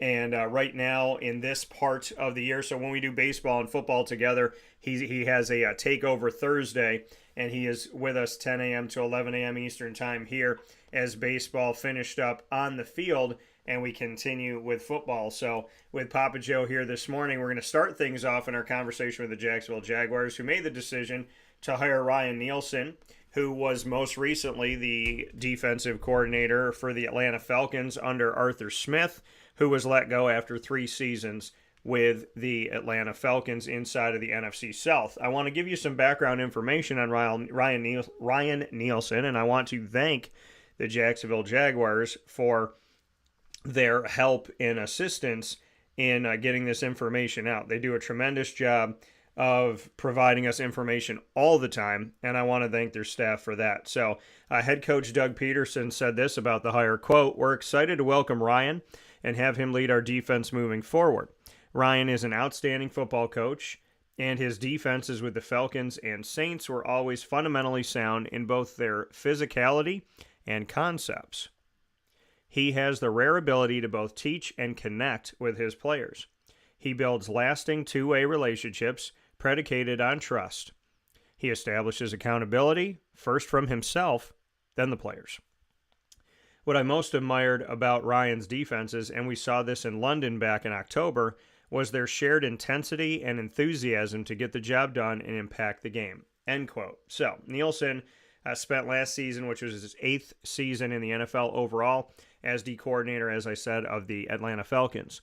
In 2023, the Falcons defense ranked 3rd in third down conversions against them, 4th in red zone efficiency, so 4th out of 32 teams in the NFL, 4th in red zone efficiency, and 11th in yards allowed per game. Nielsen's defense is tied for 2nd most forced fumbles in the NFL with 18. Nielsen coached safety Jesse Bates III, who earned a 2023 Pro Bowl and Associated Press All-Pro second team honors, as well as being recognized as the NFC Defensive Player of the Week in Week 1 and Week 12. Before heading to Atlanta, Nielsen spent 6 seasons with the New Orleans Saints as the co-defensive coordinator and defensive line coach in 2022. During his time with the Saints, he recorded, in his time with the Saints, the New Orleans Saints recorded as a defense in total 281 sacks, second most in the NFL over that 6-year span, finished in the top 10 in sacks in each campaign. The Saints also did not allow a 100-yard rusher in an NFL record 55 consecutive regular season and postseason games between 2017 and 2020, and finished in the top 4 in run defense in 4 of his 6 seasons with the New Orleans Saints. During that tenure with the Saints, New Orleans ranked 3rd in opponent rushing yards per game and 5th in opponent yards per rush. So, rushing yards per game and yards per rush as well. The Saints were the only team to rank in the top 3 in both opponent rushing yards per game and cumulative sacks over the 6-season period. Now, while working with the defensive line with New Orleans, Cam Jordan was there under Ryan Nielsen. He was named to 6 Pro Bowls, so that's worth noting here. He also had 2-time Pro Bowl defensive end Trey Hendrickson, who had a career season with 13.5 sacks, 25 quarterback hits in 2020. Before he was at the Saints, he was the defensive line recruiting coordinator, run game coordinator at North Carolina State, NC State for 4 seasons under Dave Doran, 2013 to 2016. In 2016, the Wolfpack were 8th in the nation in rushing defense. Junior defensive end, who I covered on the show, Bradley Chubb, recorded 22 tackles for a loss, 4th most in the country, and 11 sacks, 4th most in the ACC. So, a lot of awesome stuff here. A lot of amazing work that he's done. Northern Illinois before that, 2011 to 2012, including a 2012 season when he was the co-defensive coordinator, defensive line, and recruiting coordinator, and helped the Huskies head to the GoDaddy.com Bowl. So there's another piece there. He was also a defensive line and special teams coach at Tennessee Martin in 2010, where the Skyhawks led the Ohio Valley Conference in total defense. So a lot of stuff to be said here. He began his coaching career as a volunteer assistant at his alma mater, the University of Southern California, USC, in 2002. So looking at that, he also played defensive tackle at USC, 30 games at D-tackle from 1998 to 2001, graduated with a bachelor's degree in public policy in 2002, and was at training camp with the Philadelphia Eagles and played for the Arena Football League's Los Angeles Avengers back in 2004. So he started playing, obviously he played throughout his life, played at USC as a D-tackle, then he started his coaching career at Southern Cal, then Idaho, then Mississippi, then Central Connecticut State, which, by the way, folks, is in the same conference as Lemoyne in the NEC, the Northeast Conference. Then he went to Tennessee Martin, as I mentioned, Northern Illinois, NC State, and then on to the NFL with New Orleans Saints, the Atlanta Falcons, and now the Jacksonville Jaguars D coordinator. So before I say anything else about Ryan Nielsen, I was never attacking Ryan Nielsen. I was never personally saying Ryan Nielsen, because we don't do personal attacks here on the show. That's not what we're about. I was never like, Ryan Nielsen is bad this or bad that. When I think of the Atlanta Falcons, I don't typically think of defense in recent history. So when I saw that the Jaguars were looking at someone to be their new D coordinator coming from the Atlanta Falcons, my broad scope of it was, well, the Atlanta Falcons don't play defense. The Atlanta Falcons have struggled there. So that was something that was on my mind.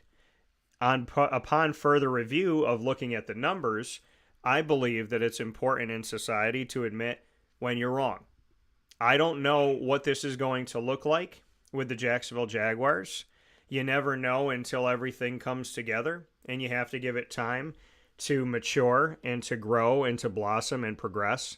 But what I can say upon looking at his history, doing the research that I should have done before, and speaking out of turn, thinking of Atlanta, I wasn't thinking about defense. But I didn't give Ryan Nielsen the due diligence of going back and looking at everything that he has done. And upon giving all that information to you and the work that he's brought forward, I am 1,000,000% happy to say that it looks like I was wrong. It looks like I jumped on a broad scope instead of looking at the person. And that is something that I don't like to do in society. I don't like when people do that with me. So I would like to apologize to my listeners and viewers. I would like to apologize to Ryan Nielsen, and I would like to officially welcome him to Jacksonville. And I look forward to seeing him continue to create history. It looks like, PJ, by the numbers, that I was wrong. I hope I was, and I hope that Ryan Nielsen does a tremendous job in Jacksonville. Well, yeah, you had to eat a little crow there, bud. But you know, a lot of what you said is what you felt. And after you gave me opinions, I said, you know what, this guy, I got to go do a little research myself. I didn't go in as deep as you did with all the teams that he went to, but he is 44 years old. I mean, he's been around. And one thing I tried to do was maybe get into what the players used to say about him. And I jotted down a few notes that the players felt about him. First of all, he coaches very hard. Now, I like Mike Caldwell. I always have. I think he's a good coach. I even think he's a good head coach. But for some reason, there wasn't a fire there. That there wasn't an urge to continue strongly. These guys got to play at least 30 minutes a game. Give or take a few minutes, but you got to be on point the whole time. And this guy, besides having extensive experience, coaches very hard. Now, I'm not sure some of our prima donnas are going to like that, but that's tough titty. It's just the way he is. He's a very fiery coach. He's aggressive. He's hardcore, and he'll come right at you. And besides all that, he'll teach. So if you can't respect a guy like that after everything he's done, and at his age, maybe you're in the wrong team. But I think our players will open him with open arms and understand that he has a lot of experience and he knows what the hell he's doing. But if you're a little thin-skinned, you may be talking to the wrong guy. So I want to see what's going to happen. One of the areas that I think the team needs to address is the free agent situation. Yeah. And Josh Allen is one of the free agents that is going to be up here. And I'm not sure that Ryan Nielsen wants to see Josh Allen go. So we'll see what Ryan's got. I think he's a great choice after the research that you did and after what I did. I think he's not a no-brainer, but he's very competent, and I think that he will work well under Doug Peterson. Yeah, and like you said, I mean, looking at the fact that Josh Allen is, again, another mistake by the Jacksonville Jaguars, not locking him up when they had the opportunity to do so. To know that we're getting into this contract season, and to know that as we step forward, you gotta make sure that this man is taken care of, and this is the frustration. He now he had a record with the Jacksonville Jaguars and the amount of sacks that he had in a season. I believe he finished 2023-24 with 17.5. It's the new record above Calais Campbell. I was at the game where he tied the record and then eventually broke the record. So seeing this, I'm looking at this right now and I'm saying to myself, you're going to end up paying this guy, and good for Josh Allen, but you're going to end up paying him a lot more money because he just became a record setter. He's now the top sack leader in a single season in all of Jacksonville history of over 20 years of play that they've existed since 1995. They're heading toward their 30-year anniversary. So seeing that and understanding that, Shad Khan's going to have to realize that Josh Allen can ask for kind of whatever he wants. And they're going to have to be prepared for that, because I'm looking at the Jacksonville Jaguars right now, and I'm looking at free agency. And Josh Allen, an outside linebacker, he's a guy who's a hybrid guy. He's a free agent. Jamal Agnew, who was injured a bunch this season, which was sad to see because he's been such a great return specialist. He is also a free agent. DeJuan Smoot, who found longevity with the Jaguars and an opportunity to stay on this team. He was a guy who came in and wasn't really playing at times, was like third string, fourth string at times. He found his way to get out there on the field. He had to come back from injury this year. And so, that feel-good story, hopefully that continues in Jacksonville. Kayvon Chason, he's a guy that they drafted out of LSU. Are they going to hang on to him? He's another hybrid outside linebacker. Calvin Ridley, remember they took they took an option. They kind of took a flyer here on Calvin Ridley to see if it would work out. He is a free agent here in 2024 as well. They have 22 in total. So he's a free agent. Trey Herndon, who they've had for a while as one of their corners. Tyler Shatley, who they sign, and then they try to figure out what's going on a couple years later. Back and forth. He's played guard. He's played center. He's a guy to keep on the team. Brandon McManus, their kicker that they brought in for a season. They got to decide if they want to keep him.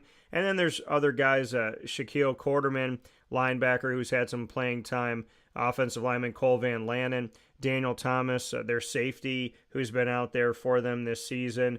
And then they have a few other guys that have been backup guys like Tim Jones at wide receiver and Greg Jr. at corner. Chris Claybrooks at corner as well. Blake Hance on the offensive line. Matt Barkley, who they brought in as a backup quarterback. Angelo Blackson, who had played some games here on the defensive line for them this season. Ezra Cleveland, who had to come in and be the, I believe, third left tackle of the season due to injuries.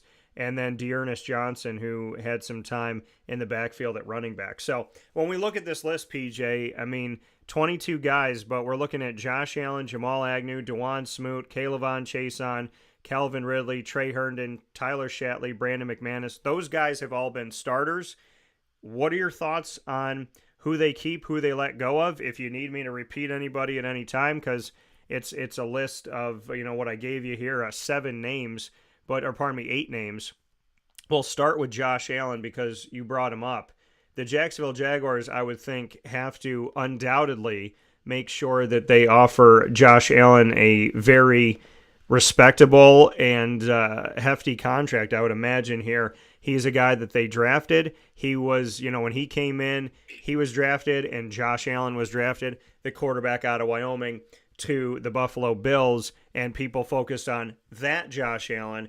And then Josh Allen had a good game against Josh Allen in attacking the quarterback. And then people were like, oh, that other Josh Allen, not so shabby. And that was a few seasons into his career, which I thought was disrespectful to him. But I was like, I'm happy people finally take notice. But, it was always like, oh, you're the other Josh Allen. Well, now he's set his own record. He's done many things in Jacksonville. I loved talking to him, and I loved hearing the way that he spoke about his team and the humble way that he talked about himself.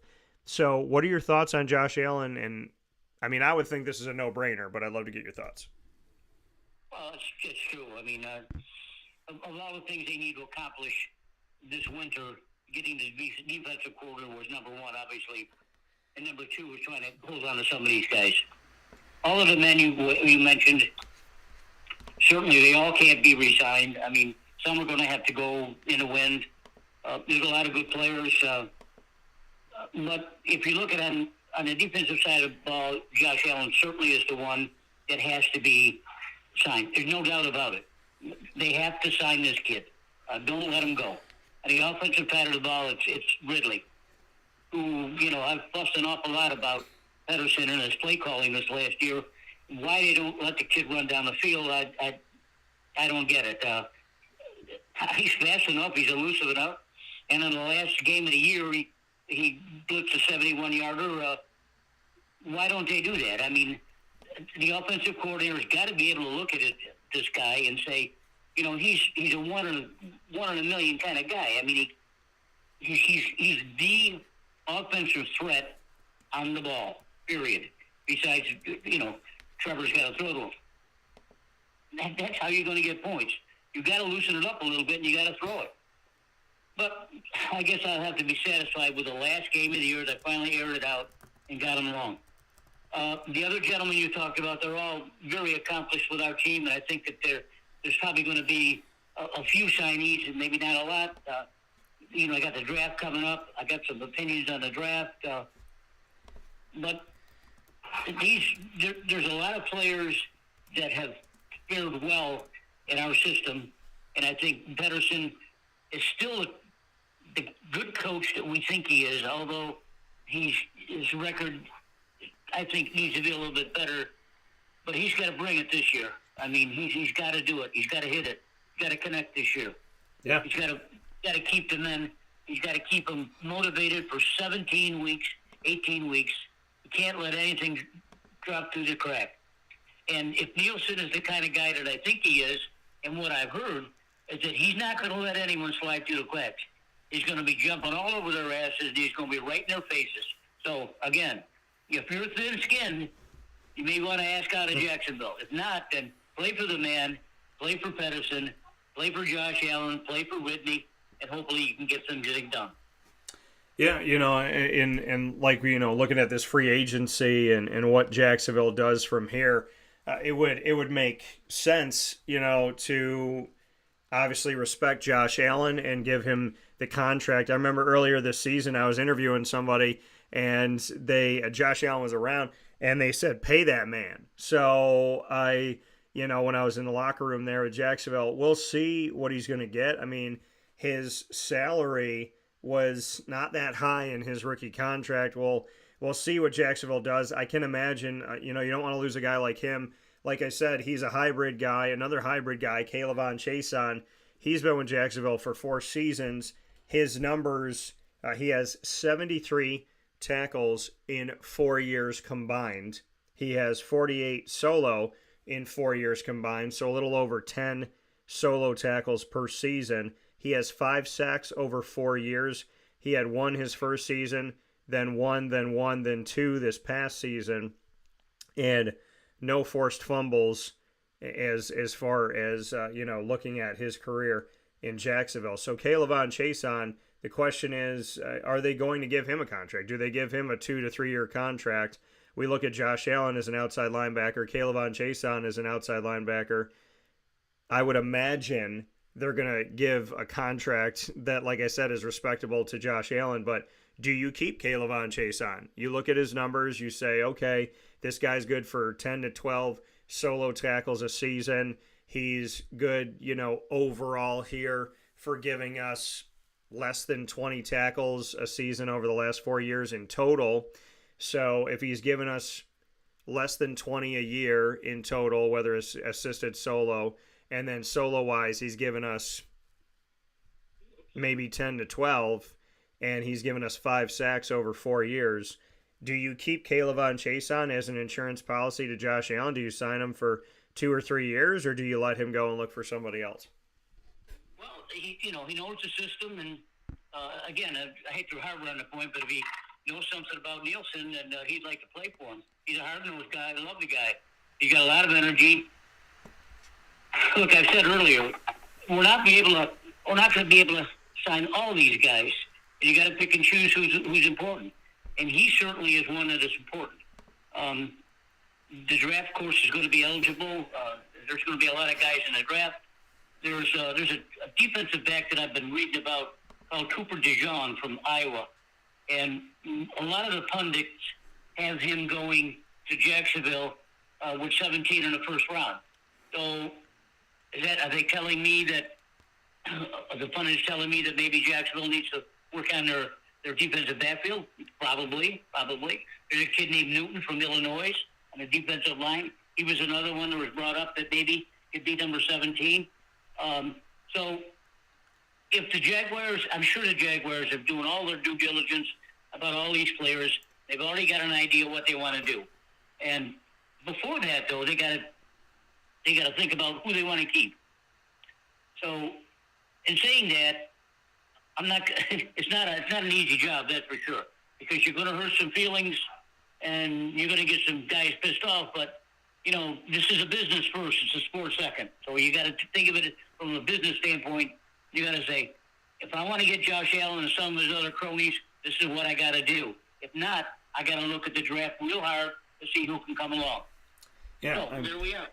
Speaking here with Papa Joe on the Jacksonville Jaguars, what are your thoughts on Tyler Shatley? Shatley, I can't believe, because he signed a couple-year deal here, I can't believe that, we're already at a place where he's a free agent again. But What are your thoughts on Shatley? We've seen Jacksonville every single season, except for really kind of maybe last season, deal with injuries to the offensive line or suspensions and whatnot. Not having their full line at full go for a full season has been a huge glaring issue for Jacksonville. Do you keep Tyler Shatley? He's one of the familiar faces on your line. He's one of the guys that has been there. He's been Old Faithful. You plug and play him wherever you need to, center, guard, whatever was needed at the time. He was on the depth chart in multiple positions over these last few years. We saw his name show up like, okay, well, he's the backup here. He's the backup there as well because they had a lack of depth and they trusted him in different places. Do you keep Tyler Shatley, who's a guy that they've been able to lean on so many times when guys go down injured? Or what do you do with Shatley? He's not expensive. He's been healthier than most. He's been healthier than some starters on the team. So do you keep Shatley? Absolutely. He's indispensable. And they need to recognize what he's done over the years. Maybe getting him cheap is their way of doing the business with this guy, but I don't think so. You can put him anywhere on the offensive line, and he's gonna excel. Give him what he did. Give him a couple years at a good salary, and don't worry about anything. I mean, if you got a guard that's out, if you got a tackle that's out, even a center, he can call the plays at the line of scrimmage. He can call the alignments for the linemen. He can do it all. And I'd like to see him stay. He's a big, rugged guy, and he's a team player.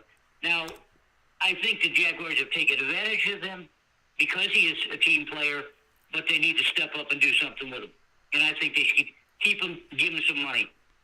Yeah, I agree. I mean, Tyler Shatley can look around and say, hey, you spent all this money on draft picks, you spent all this money on bringing these guys in, and yet I'm the guy that whenever you need somebody, when those guys go down, I'm the guy you call. I'm the guy you've leaned on. I'm the guy that has not been the starter but then becomes the starter, and I hold my own. I played center. I played guard. I've been a Swiss Army knife. I've been the well that you can always go and get water from. So the least you can do is give me some type of reputable contract here where I can look at it and say to myself, okay, you know what? They finally appreciate what I'm doing. Because I agree with you. I think he does so much for the team. He's one of the guys that they've been able to trust and count on more often than not. And I would say, I mean, I don't really know a time where they haven't been able to lean on Tyler Shatley. So I think they should give him the money for sure to show him that and respect him in everything that he's done.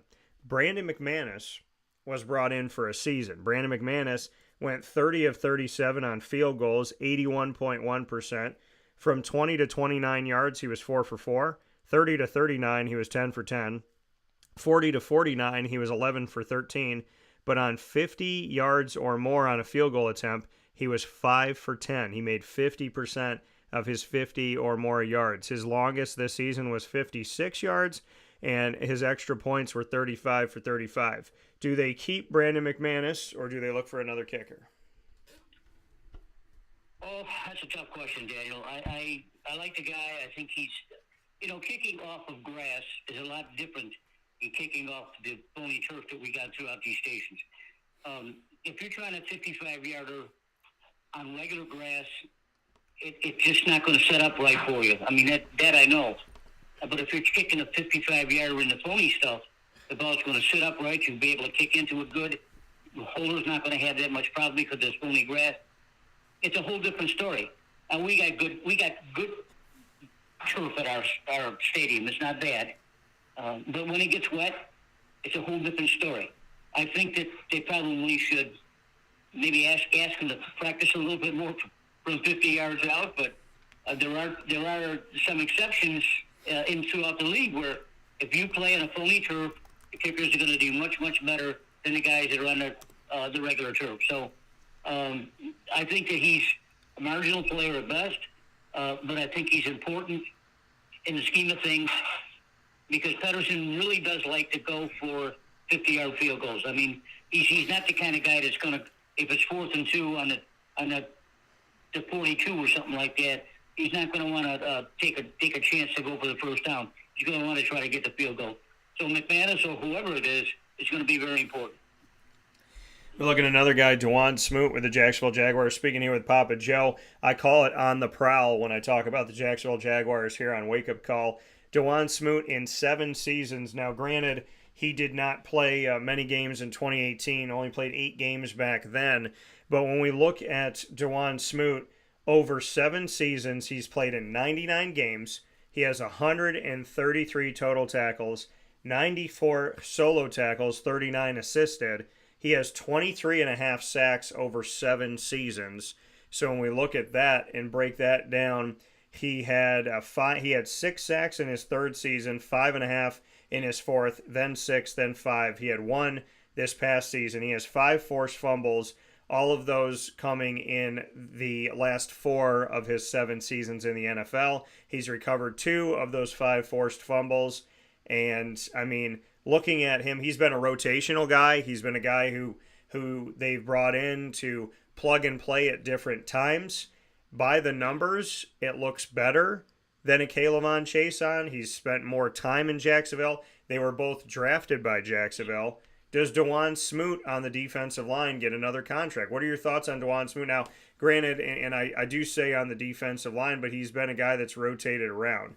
So he's been a defensive line, and now he's a linebacker on the team. So we saw him come in. I think he came in at D tackle. I could be wrong, but I think he came in there. He's a linebacker on the squad. He was drafted in 2017 in the 3rd round, pick number 68. Dewan Smoot out of Illinois, a guy who has worked his way up to get on the field, to do some good things. Almost 24 sacks. Like I said, played in 99 games in the past 7 seasons, 133 total tackles. Do you keep Dewan Smoot? I can't imagine his contract would be crazy expensive. What do you think about Smoot?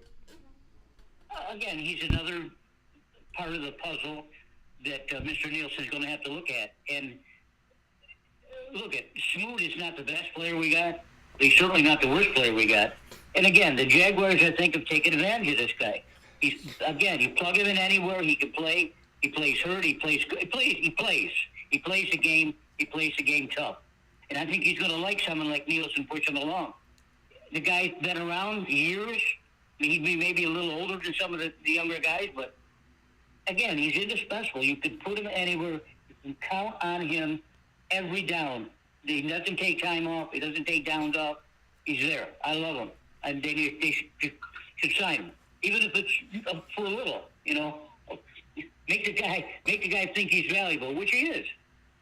Yeah, you know, I mean, I would agree in bringing him back as well. Couple more guys before I jump into another point about the Jacksonville Jaguars here with Papa Joe in our On the Prowl segment on Jaguars coverage here where sports meets life on Wake Up Call with Dan Tortora. Another thing to look at with the Jaguars of guys, Jamal Agnew, Trey Herndon. Agnew has played wide receiver. They can use him in the backfield. I don't think they've necessarily used him enough. I think, you know, his talent has been shown in being a punt returner and a kick returner. Your thoughts on Jamal Agnew? Trey Herndon, probably most well known, at least in my eyes, is how he filled in when they traded away Jalen Ramsey and how he stepped up and people thought, oh, okay, the season's over, Ramsey's gone, nobody's going to be able to fill those shoes. I think Herndon did a really good job that year. I think he did some really good things, and he's obviously stayed on the team.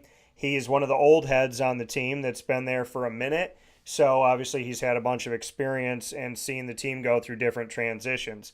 Your thoughts on Jamal Agnew, Trey Herndon, and I'm going to throw you a third one that we talk about all the time that they took the flyer on, Calvin Ridley. What do you want to see them do with Agnew, Herndon, and Calvin Ridley? I mean, the guy was out there all season, but we really didn't see him get thrown to at certain times. He would disappear. He would reappear. He dropped what could have been the game-tying score if they had gotten a 2-point conversion, and they could have been in the playoffs. So your thoughts on the Calvin Ridley factor as well as Agnew and Herndon? What do they do with these guys? Well, let me start with Herndon. He's an excellent defensive back. He's there. He may not be the best player we got. And frankly, he's kind of marginal right now. I don't think I would look to the Jaguars to sign him. Agnew, I think they've misused Agnew over the years. I think the kick and punt returns is one thing, but let's face it, when the opposing team kicks off, they kick it in the end zone. Right there, you're wasting a guy like Agnew right there. Sure, he's back there. If the guy stubs it a little bit, maybe he gets at the 5-yard line and starts sprinting up the field. But you're wasting him. And the way the guys run the 40-yard dash from a punt, hell, when the punt gets down there, most of the guys are down there, and the receiver doesn't have a chance to get it. He's an excellent player. I think he's been wasted. I think he needs to start a little bit more. He can fly. He's got all the moves. He can play slot. I like him a lot. I think that they've misused him over the years, as I've said. I think that he can. Frankly, I think he's a better player than Ridley. I'm going to go on the limb and say that. Ridley to me is a head case, of course. I've described what I think they should do with Ridley, and they have on occasion, but they haven't used him widely either. The offensive coordinator is going to have to look at this team a little bit better and take some shots down the field. If you don't have Ridley out there by himself and take a shot at him, there's something wrong with you. He can do it. He can fly. He can move. His concentration isn't the best, obviously, because he drops a lot of balls. But if I were to compare Ridley, who's a speed burner, with Agnew, who's a speed burner and more reliable, I would take Agnew over Ridley. I mean, I hate to say that, but Ridley probably is going to get a big contract from us because he's that kind of player. But he needs to play better. I mean, he like you said, he takes plays off. You can't take plays off in the NFL. Remember, the NFL says not for long. If you don't take plays off, you're going to be out of the league. But Agnew's not that kind of guy. He is a guy who's there. If they throw to him, he'll catch it. He's got good moves. He can play. He can play the slide. He can play wide. He even play running back a little bit on an end around. Of those three guys, I think probably Herndon they're probably going to let go. And between Agnew and Ridley, I don't know if you're going to keep both. But Agnew is a hell of a player, and Ridley can be a hell of a player. Yeah, and I think the Calvin Ridley thing, I mean, depending on what he's asking for, depending on his price, I think you could go another season or two.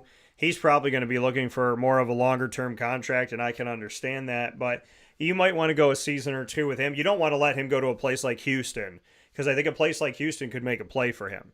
I think a place like Dallas could make a play for him. You don't want to let the guy go, but you also don't want to get him really expensive, because there were moments where you say, okay, is the offensive plan, is the scheme not right? Is the plan by Press Taylor, the offensive coordinator, not really keying in on him enough? Is Trevor Lawrence making mistakes? Is Calvin Ridley not getting open? There's a lot of things that go into it, because when we see the game on television, you see the quarterback drop back. You don't see what the quarterback is seeing. I think that when you watch an NFL game or watch any football game, that you should see what we normally see, which is the horizontal view of a quarterback dropping back. And then I think you should see another angle view that is a camera that's behind the quarterback looking out on the field, because essentially then you're seeing, now we're watching the quarterback, we're watching the offensive line, but then on the other take, on the other angle, we're watching the receivers to see if they're getting open, because there's a difference between Trevor Lawrence missing a guy and Trevor Lawrence can't throw to that guy because he's not getting separation.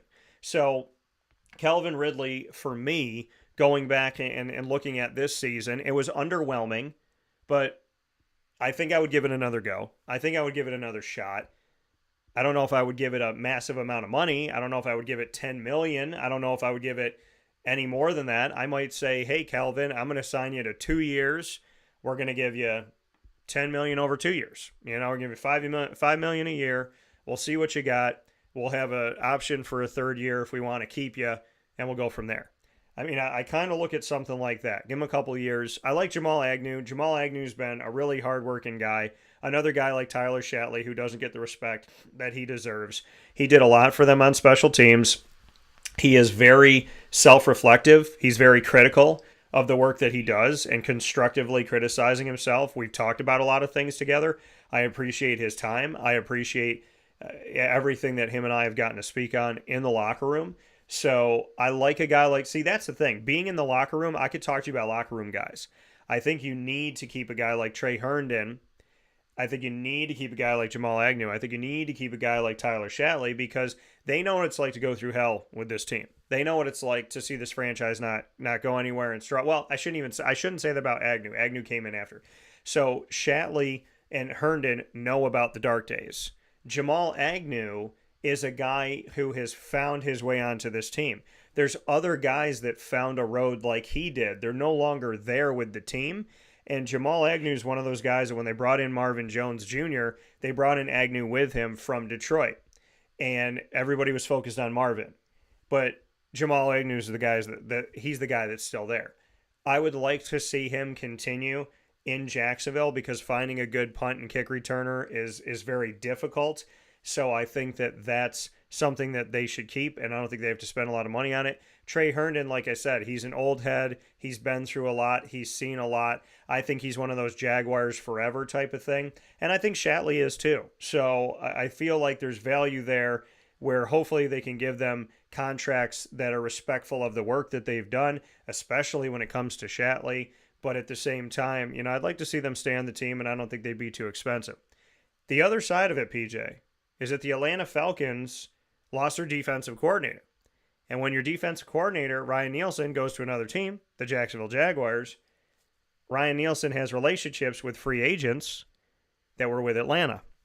One of those free agents in Atlanta that could find his way to maybe end his career is a guy that I think never should have left Jacksonville. He's the guy that Josh Allen just passed this season, who used to have the single season sack record in Jaguars franchise history. And that is the fact that Ryan Nielsen has a relationship with a guy that I would love to see come back to Jacksonville, even if it's just for 1 year. Who's that guy? Calais Campbell. What are your thoughts? Well, that's a big one right there. Coach Campbell was a big part of our defense for the longest time. Should have never let go. I like him. I like him a lot, and I think probably Nielsen has got some. He's going to have some opinions for Coach Patterson, and those guys will, with the general manager, will sit down and hash it out. But just a while ago, you brought up a good point about the view from the backfield, especially from the quarterback. If we could ever see that view a little bit more as a spectator, we could understand how difficult the position of quarterback is to play. I mean, you're talking about 3 to 4 seconds to try to find a success. And a guy like Ridley, who maybe is not the most disciplined route runner we got, I think I can say that with a little levity there. Lawrence has a tough job as it is. If he doesn't have a super intelligent workaholic guy like Agnew who can get to his spot, it makes his job easier. Ridley, if he's all over the field, he's not running his route, then that spoils the pass play. A quarterback has 3 to 4 seconds to throw the ball. He's got to go through his first, second, third progressions and hope he doesn't get killed. So keep that in mind, people, when you're trying to think about, well, is Lawrence going to be the face of our franchise for years? Of course he is, but it's not that. It's a very difficult position to play. And if you don't have your wideouts all on the same page, it's a little bit more difficult for you to find an open guy. You don't want to have to keep dumping the ball off to the running back out of the backfield. You want to try to get down the field. And that's why I order all the time with Ridley. Throw him the hell down the field and see what happens.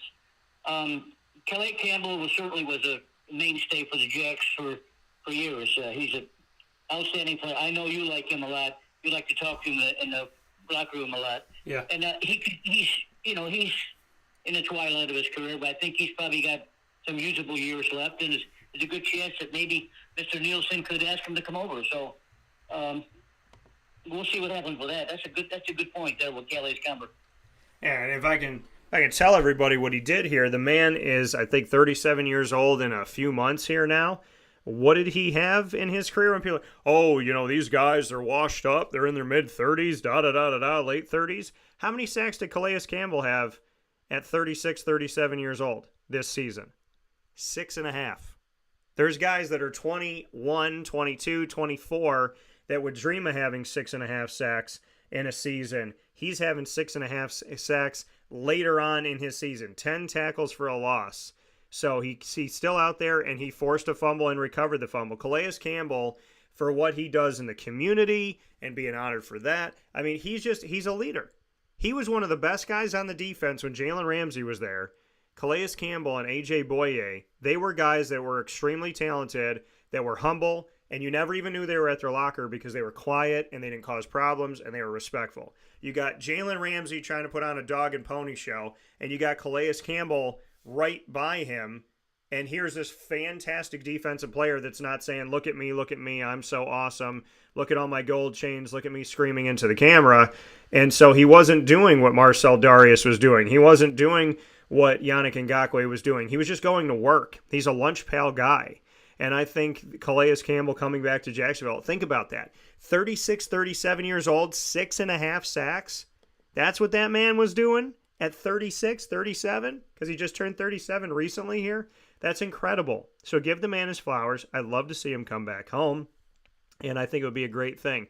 Bud Dupree, an outside linebacker, he's about to turn 31. He is also available from the Atlanta Falcons defense. I'm looking at, and Jeff Okudah, a cornerback, is about to turn 25. And I'm mentioning these guys because I'm looking at the numbers here defensively and what some of these guys did on the defensive side of the ball for Ryan Nielsen last season. Bud Dupree played in 16 games. He had 39 total tackles. He also had 6.5 sacks, like Calais Campbell. So that's something to note here. And then when we look at Jeff Okudah, he played in 13 games. He had 44 total tackles, and he had 3 passes defended on the season. So, just making mention of that when you bring a guy in, they might have interviewed him and they might have asked him a simple question. Hey, if we hire you, who can you get us? What relationships do you have? What can you bring us, Ryan Nielsen? And Ryan could turn around and say, hey, well, I got a lot of good relationships with guys that I coached. You see what I've done with the Atlanta Falcons, a Bud Dupree or a Jeff Okudah or a Calais Campbell. I might be able to bring those guys in with me.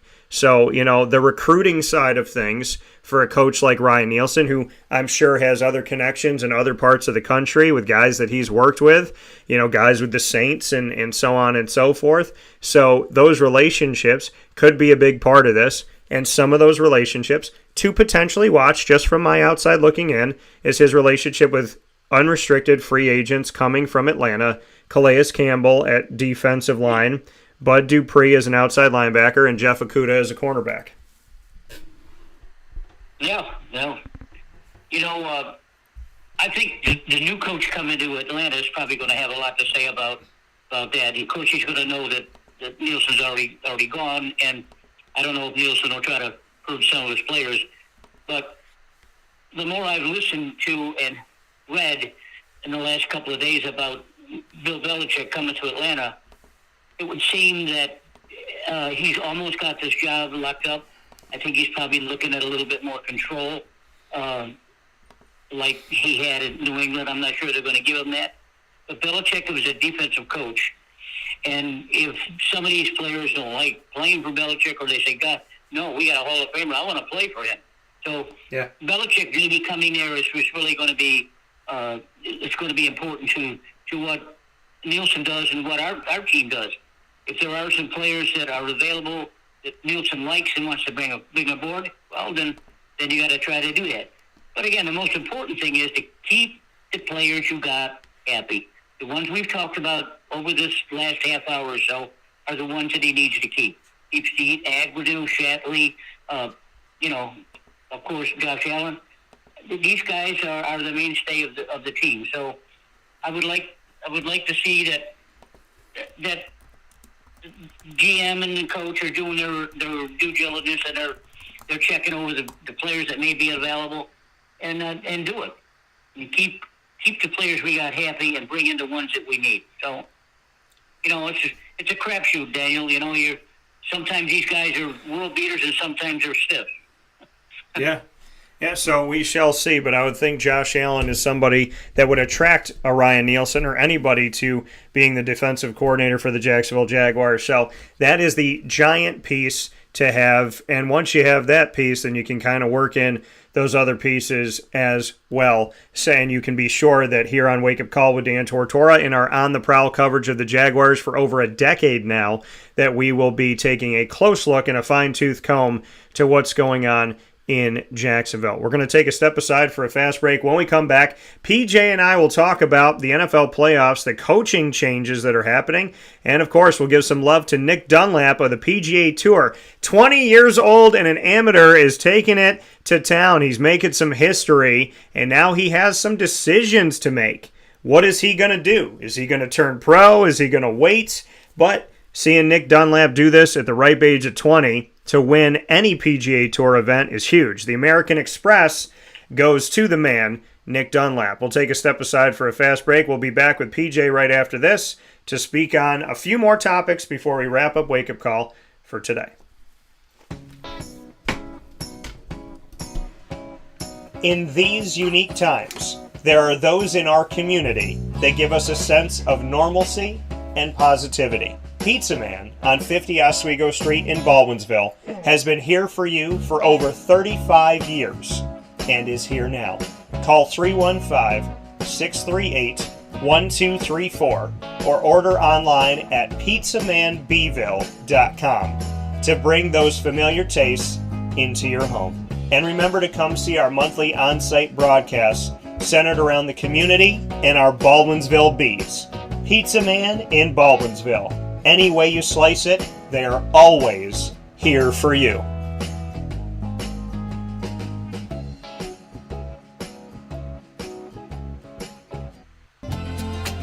Looking for your next ride? Look no further than Great Lakes Honda City, located on 7140 Henry Clay Boulevard in Liverpool, New York. Serving our community for decades, their new and pre-owned vast array of vehicles are available to you Monday through Saturday on site. To search from home, shop at GreatLakesHondaCity.com. Call 315-365-5576 to set up an appointment. That's 315-365-5576 for Great Lakes Honda City, 7140 Henry Clay Boulevard in Liverpool, New York. Great cars, great people, Great Lakes.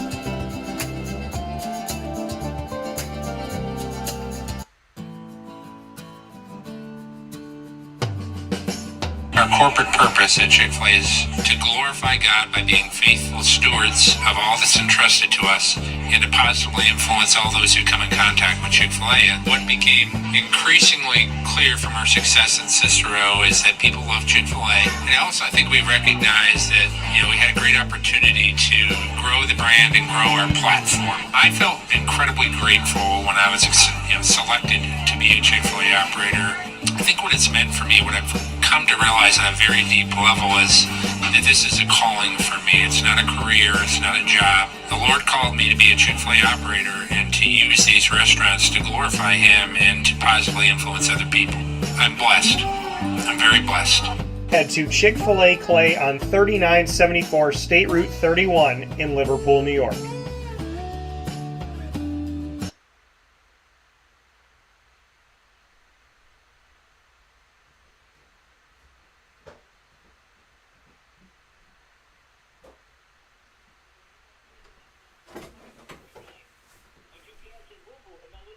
Carvel DeWitt, it's what happy tastes like. Do you know why? Because we make ice cream. Creamy, rich, flavorful ice cream. Not yogurt or iced milk like some of our competitors. Ice cream. Fresh, by hand, daily. For the calorie conscious, we have something new for you. Our new Carvelite. Same great flavor, creaminess, and texture of our regular ice cream with only 35 calories an ounce. So whether you want an ice cream cake, flying saucer, dasher, carvalanche, hard or soft ice cream, we will satisfy your craving with our fresh, handmade regular or new Carvelite ice cream. Carvel DeWitt. It's what happy tastes like. The Wildcat Sports Pub in Camillus, New York is located on 3680 Milton Avenue in the Home Depot Plaza. It is your family-friendly sports bar and restaurant. Folks, some sports bars aren't family-friendly. Some family-friendly restaurants are not sports bars. The Wildcat Sports Pub in Camillus, New York is proud to be both. It is that marriage that you've been looking for years. The Wildcat Sports Pub is your home base for your sports bar and restaurant needs, games for the kids, indoor and outdoor activities, and enough things on the menu to come back every single week and get to try something new. They're open Sundays from noon to 8 p.m., Monday through Wednesday, 11 a.m. to 11 p.m., and Thursday through Saturday from 11 a.m. to midnight. For reservations and party information, call 315-487-2222 for the Wildcat family-friendly sports pub and restaurant.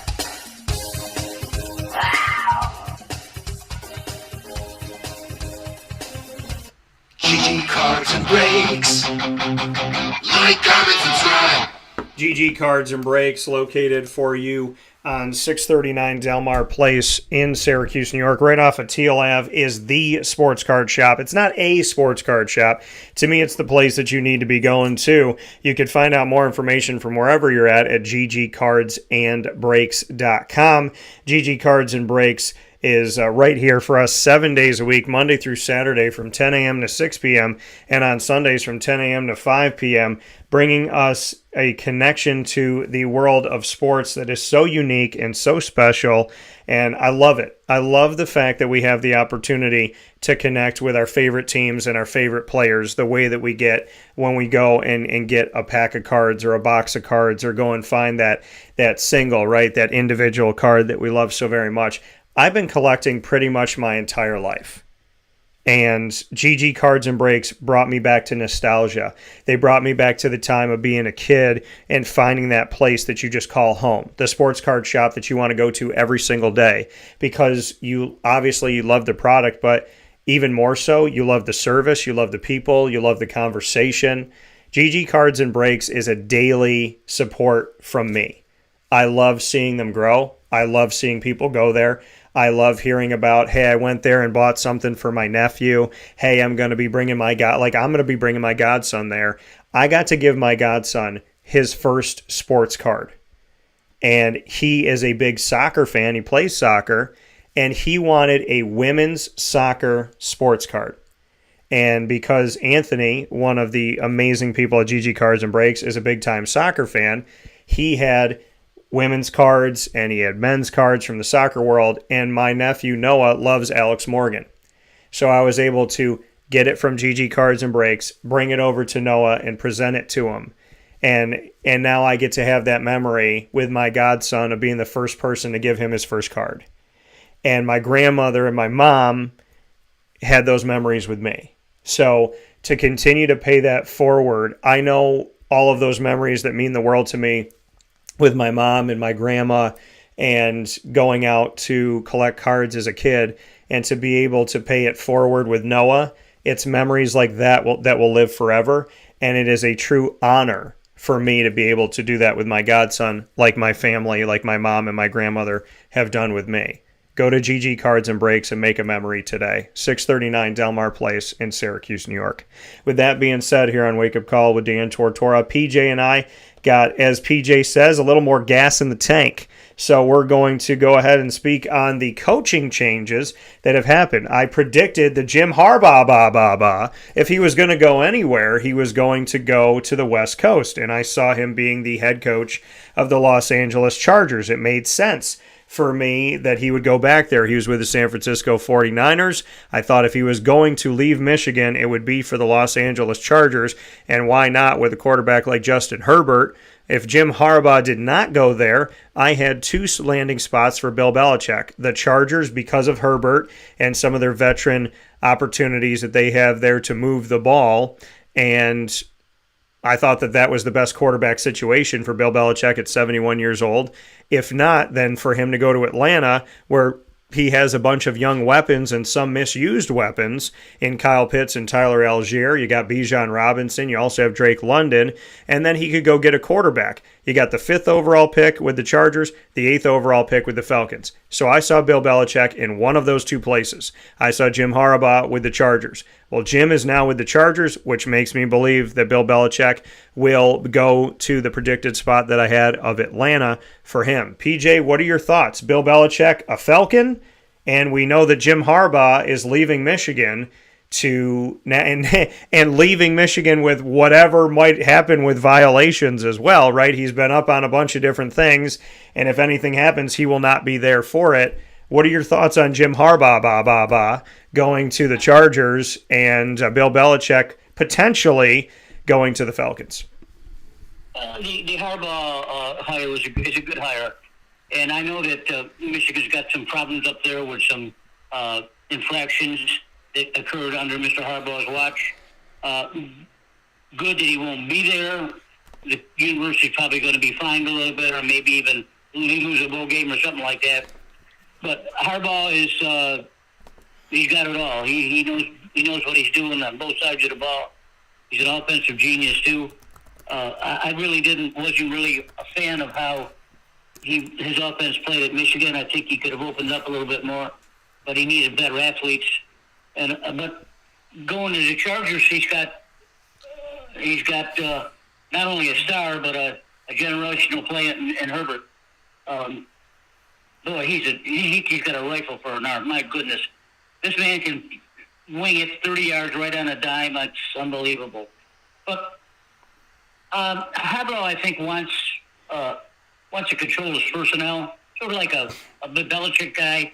I don't know what the difference is in high school or not, because the college players at least are under the control of the coach. And with the pros, I think probably Harbaugh is going to want his own kind of player.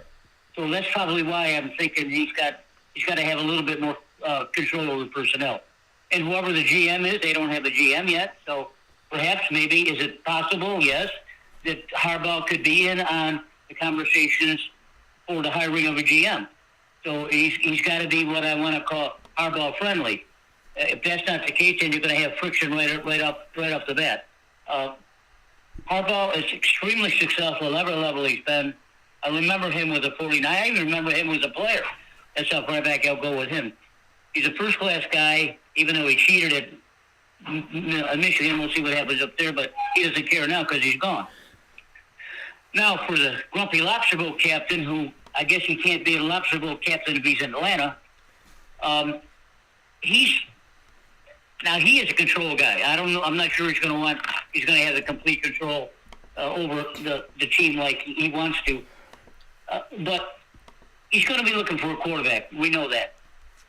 No offense to the two that were there, Heineke and the other kid, the other young man. I forgot his name, but they're not going to make it. And what I heard from Belichick, he's a big fan of Kirk Cousins. Now, Cousins is in the twilight of his years, but he still throws the ball well. He's a first-class quarterback, probably one of the 5 best quarterbacks in football now. He's in his mid to late 30s. I'm looking, this is what I'm saying, just me talking. Yeah. I'm looking for Belichick to pull in someone like Cousins as a free agent. And I would say that to the hierarchy of Atlanta, listen, I want to take your job, but I need a quarterback. Yeah. If I take your job, I need someone like Kirk Cousins to come over here. I need someone like a Tom Brady that can run this team for 2 or 3 years, train someone, teach someone, but I need someone who can win. Cousins is that guy. If Cousins had a chance to throw to Drake London, Deion Robinson, and Kyle Pitts, are you kidding me? The biggest problem that Atlanta never had is that they just didn't use Pitts enough. I mean, if you see what happens in the NFL today, is that most of the good teams have big studs at tight end. They're fast, they're mean, they're tough, they can catch anything, they can outrun linebackers and almost outrun defensive backs. And that's Kyle Pitts. Someone's got to use him, or the guy's going to be wasted. So if I look at Belichick coming in to Atlanta, I'm thinking, I got to have a quarterback. Desmond Ridder is not going to make it. Heineke's not going to make it.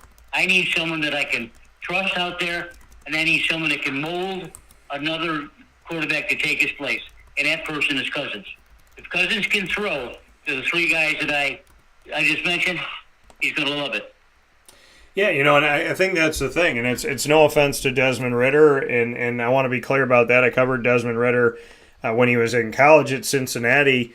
I feel like he's not going to be the quarterback, the long-term answer. So Bill Belichick, I said my two arguments for Belichick is either go and get an elite quarterback with Justin Herbert with the Chargers, or go to the Atlanta Falcons where you have all of these young weapons and you can go get a quarterback. You have the 8th overall pick. You also have guys out there like Jake Browning. You have Kirk Cousins. There's certain guys that are out there that have proven that they could do some good things.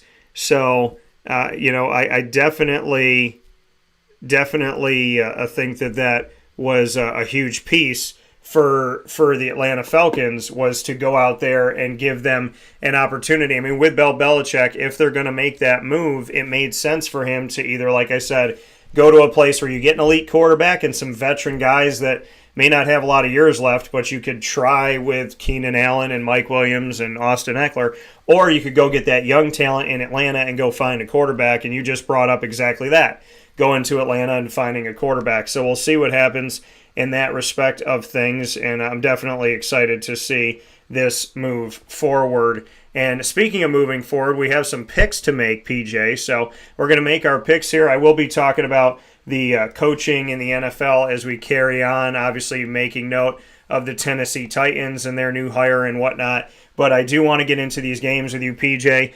We have 2 games. They're both going to be on Sunday, January 28th, so no Saturday game coming up here. Both games are going to be played this Sunday, one at 3 p.m. Eastern Time, the other at approximately 6:30 p.m. Eastern Time. The Kansas City Chiefs will head to Maryland to face the Baltimore Ravens. That game at 3 o'clock on CBS in the AFC Championship. And in the NFC Championship, the Detroit Lions will travel to California to face off against the San Francisco 49ers at 6:30 p.m. on Fox. Your thoughts on the AFC Championship, Kansas City back again, and Baltimore with a healthy Lamar Jackson, showing what I've been thinking for years, that if Lamar was healthy all season, how far can they go? Kansas City at Baltimore. What do you got, PJ? Boy, these are 2 great games, 4 astounding teams. I'm excited. I really am excited. I don't get excited that often, Daniel, but I am watching this Sunday. This is going to be good stuff. Lamar Jackson finally against Patrick Mahomes.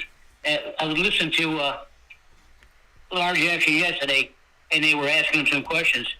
And he said the first thing he says, I don't like to compete against him, meaning Patrick Mahomes. Of course, everyone laughed, but that's the way he's feeling it. He doesn't have to play against Patrick. He got to play against the defense.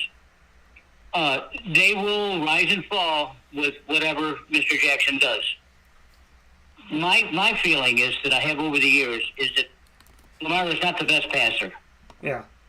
If you can keep him in the pocket and make him throw the ball, don't let him run around, you're going to be successful. But if he gets loose and goes for 100 yards, you're going to lose the game because he got control of you and you don't have control of him. That's it for Lamar. I mean, that's the game plan that anyone that plays him has got to know.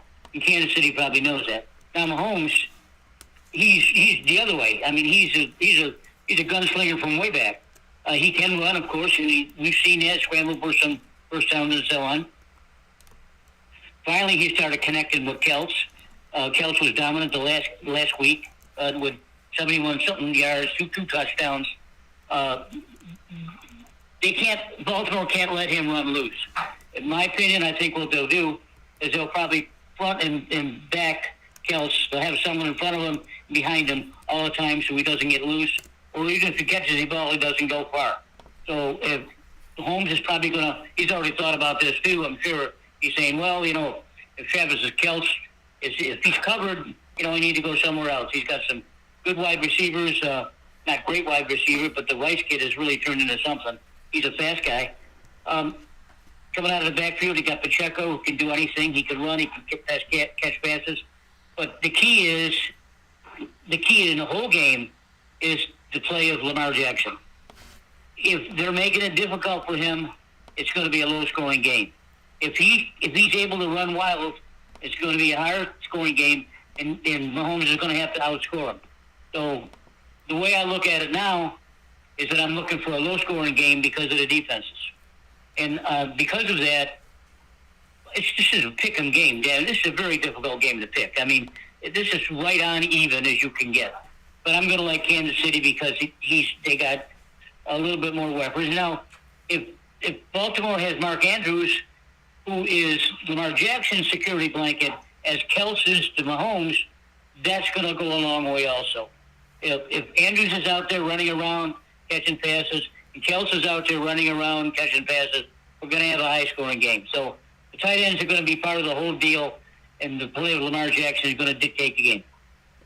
Yeah, no, it's going to be exciting. I definitely, I can agree with you on a lot of pieces here. I think that, Kansas City's Kansas City. And Kansas City, and what I mean by that is, they find a way. This season, I said in early October, and I've repeated it, echoed it throughout the season, that the Kansas City Chiefs, they've been able to score 20 points, between 20 and 26 around that area. This last week they scored 27, and they're able to get a victory. They don't have to put themselves in a situation where they're in a shootout. They've found a way where their defense has gotten a little bit better. Their offense has had some struggling moments this season, yet they've won a ton of games. And look at where they are right now. Kansas City is Kansas City. Every year they're doing it with different receivers. They still have Kelsey. He's dropped some passes this year, which has been atypical, especially recently here. But he's, you got Travis Kelsey. Isaiah Pacheco stepped it up. I was waiting for him to have a breakout game because he's been a little bit quiet here recently, and he got louder in the game against the Buffalo Bills, and he silenced the Bills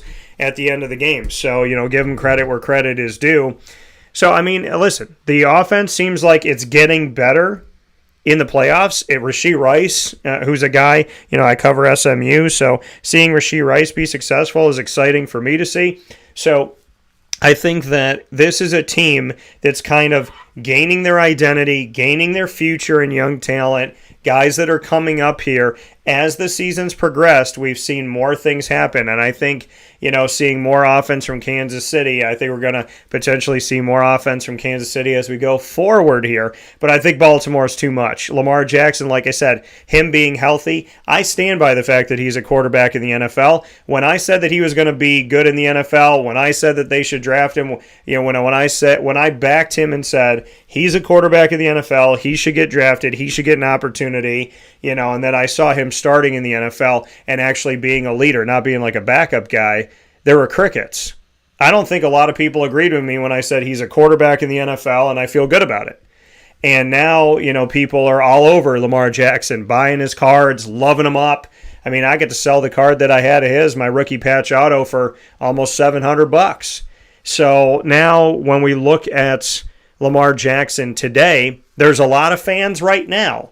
But there's two things that I like about Lamar Jackson. He didn't care what other people said. He went to work. And the thing that I like even more than that, he believes in God and he talks about it. Same thing about C.J. Stroud. Shout out to them for that. Lamar Jackson putting that work in. Gus Edwards, Old Faithful. Zay Flowers, one of my favorite rookies. Another guy that I covered at Boston College. I just got a rookie patch card of his that I'm so excited to get. Big-time Zay Flowers fan. I said that they should draft him because this was the perfect offense for him. They drafted him, and look at what he's done as a rookie. I think that he's got an upward trajectory. I hope him and Lamar Jackson continue to do great things together. Mark Andrews, in his absence, Isaiah Likely has been the best backup tight end, arguably in the entire country of 32 franchises.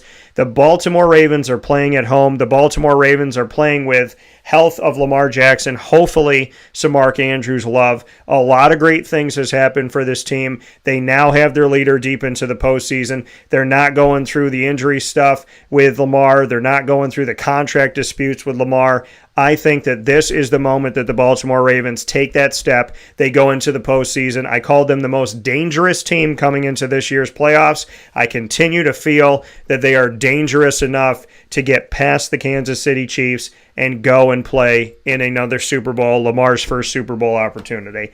I'm going with Baltimore. So, PJ, I now bring you to the NFC and the later game. The Lions won an NFL championship back in 1957, but they have never been to or won a Super Bowl. So now they have an opportunity to go there.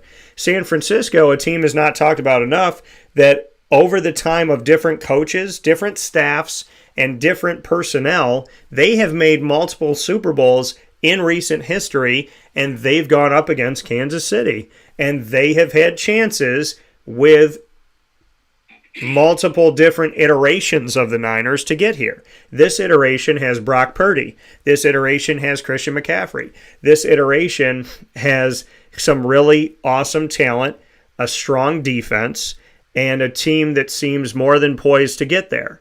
However, the Detroit Lions seem to be a team of destiny under Dan Campbell. What do you have, PJ? Is it Brock Purdy? Is it Jared Goff? Is it Detroit's defense? Is it the Niners' defense?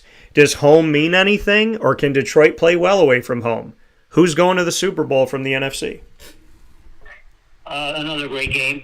Again, it's a pick-em game. I noticed the edges of San Francisco. Goff is a real killer, and he was a killer on the West Coast. I have no idea why the switch happened with Stanford, but it doesn't make any difference. Dan Campbell, to me, is the coach of the year. He's a hard-nosed coach. I remember when he played for Detroit. He's imposed his will on his team. He's a big guy. I mean, 6'5", 250. I mean, he's as big as his players. And when he talks, people listen. But he's got a soft side of him, too. I mean, he has willed Detroit into this situation. Of course, Detroit's got the players. They got Goff, who could throw the ball all over the place. What an arm he's got, too. And, of course, San Francisco, there's everything you hear about San Francisco is true. They got a good quarterback, although not a great one yet. He certainly is proven he can be great. McCaffrey's the best player in the NFL, period. I don't care if it's defense or offense. He generates more interest when he's in the backfield than any player playing. He can run, catch the ball out of the backfield. He can block. He can do anything. And what can you say? I mean, it's a great, great game. There is not a lot that you can say except, talk about the players that we know. But we know that the players are going to show up. Purdy is going to show up. He's going to throw the ball to Kittle. Kittle's a big tight end, just like I always profess. Detroit, I'm not sure about their tight end. I really don't know about their tight end. But in any event, it's going to be a good game to watch. I think probably San Francisco's defense is a lot better than Detroit's, and with Bosa running around back there in the backfield of the other opposing quarterback, it's going to be a lot worse for them. Because of that, I like San Francisco. Well, and here's the interesting thing: the San Francisco 49ers are 5-3 at home. In this season, the Detroit Lions are 6-3 on the road. So the Detroit Lions, great record on the road, and San Francisco. So you look at 5-3 versus 6-3. The Detroit Lions in 2 playoff games this season have allowed 23 points in both games. In the only game that San Fran played because they didn't have to play in the wild card round due to being the number 1 seed, the San Francisco 49ers scored 24 points to barely beat the Packers. So they scored 1 more point than what Detroit Lions defense has been allowing on average, which is 23. So they've scored more than 23. So if Detroit Lions defense can show up and they can keep it around 23, 24 points, they've proven they can win those games. They've proven they can win on the road. The Detroit Lions are playing what some people consider Goliath. We know that there's a lot of talent with the San Francisco 49ers. We know that they have been able to do some things and come back in certain situations. But as my buddy Anthony, who's a Niners fan, has said to me, when they came back in this game against Green Bay, he said, great, Kyle Shanahan's 1-30 in winning a game when you're down in the last 5 minutes. The Detroit Lions are a team, as I said, of destiny. The San Francisco 49ers are a very good team. But the Detroit Lions, in the way that they play on the road, in what they've done this season, in what they allow and what they can overcome, in all of the talent they had, in proving that they're good at drafting in the front office with Sam Laporta and Jahmyr Gibbs and company, I'm going to say that when Jared Goff goes back to the West Coast, because he knows how to play over there, playing for the Rams, I am going to pick, and this might be the pick that you don't like. This might be the pick that doesn't make sense. This might be the pick where you say, Dan, you're crazy. It was set up to be Ravens-Niners the whole dang time. Well, folks, I don't want to believe in conspiracies. I want to believe in action. I want to believe in fairness. I want to believe in morals and values. I hope that those are the things that live the day at the top of the day, the middle of the day, and the bottom of the day. And I respect the 49ers tremendously. But I'm going with the Detroit Lions. Lions-Ravens, which they played each other in the regular season. Or pardon me. No, they did. They played each other. I was good looking back on that. They did play each other. It was one of the 3 losses that the Lions had on the road. And they got blown out. So we'll see. But I'm going to go with the Detroit Lions to make their first ever Super Bowl and Lamar Jackson to make his first ever Super Bowl personally, with the Ravens facing off against the Lions in the championship game for the NFL coming up in just a couple weeks on February 11th. So PJ's got his picks. I have mine. Our final note, PJ, is the PGA. What do you think about Nick Dunlap, 20 years old, an amateur, winning a PGA Tour event for the first time in forever? It's been a very long time since this has happened. I spoke with Brendan Murphy at the beginning of the week about it. I'm continuing this with you. What it means to you to see Alabama Crimson Tide golfer Nick Dunlap win a PGA Tour event as an amateur in the American Express. Oh, it's big. It's big. But it shows you how much talent is out there.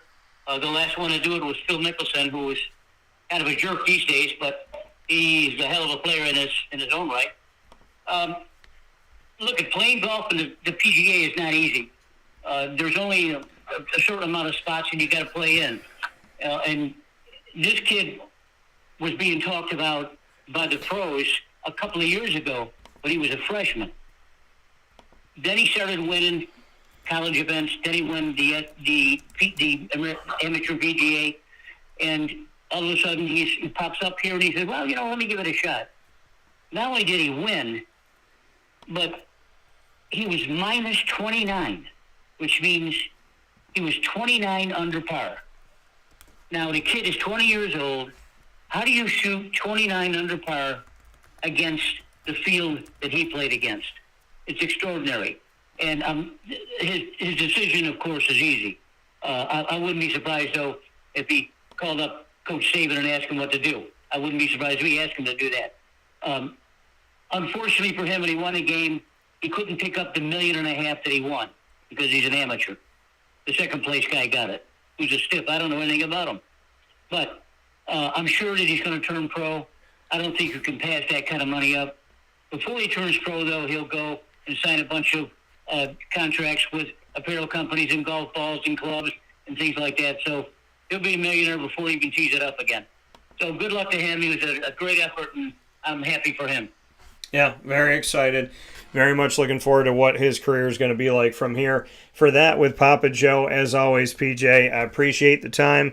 I look forward to you continuing to heal and be well. May God always be with you, as I know he always is. Big time shout out to you and MT, and blessings to MT's friend and the loss that she had in her family. So God bless to everybody with you guys, and of course to my big brother Joey. I look forward to talking to you all soon, and I will definitely be talking with you this weekend for the games. All right, thanks, Daniel. Bye. Take care. That coming from PJ. PJ, one more time here on Wake Up Call with Dan Tortora, where sports truly meets that thing called life. We appreciate you being here every Monday through Friday from 9 a.m. to 11 a.m. Eastern Time.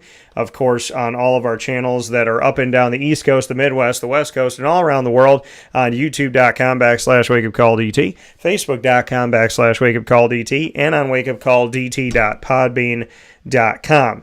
And once the shows go live, they jump into the archives. You're going to be able to listen back to Corey Edsall as well as Papa Joe on Amazon Music, Audible, iHeartRadio, iTunes, and Apple Podcasts, as well as Player FM, Podbean, Podchaser.com, Podvine, Spotify, TuneIn, and YouTube. All you have to do is search Wake Up Call with Dan Tortora, or one word, Wake Up Call DT. So make sure you do that today. And of course, a big thanks to all of our incredible partners. We ask you to go visit them in Central and Upstate New York. Carvel DeWitt, the Wildcat Sports Pub, Ma and Pa's Kettle Corn and Popcorn Factory, GG Cards and Breaks, PB&J's Lunchbox, Avicoli's, Great Lakes Honda City, Pizza Man, Mother's Cupboard, Chick-fil-A Cicero and Chick-fil-A Clay, K9 Camp Dog Daycare, K9 Campground Dog Boarding, and of course, we are so excited for tonight, where Wake Up Call with Dan Tortora, the Wildcat Sports Pub, and GG Cards and Breaks will all bond together for an amazing event on-site on location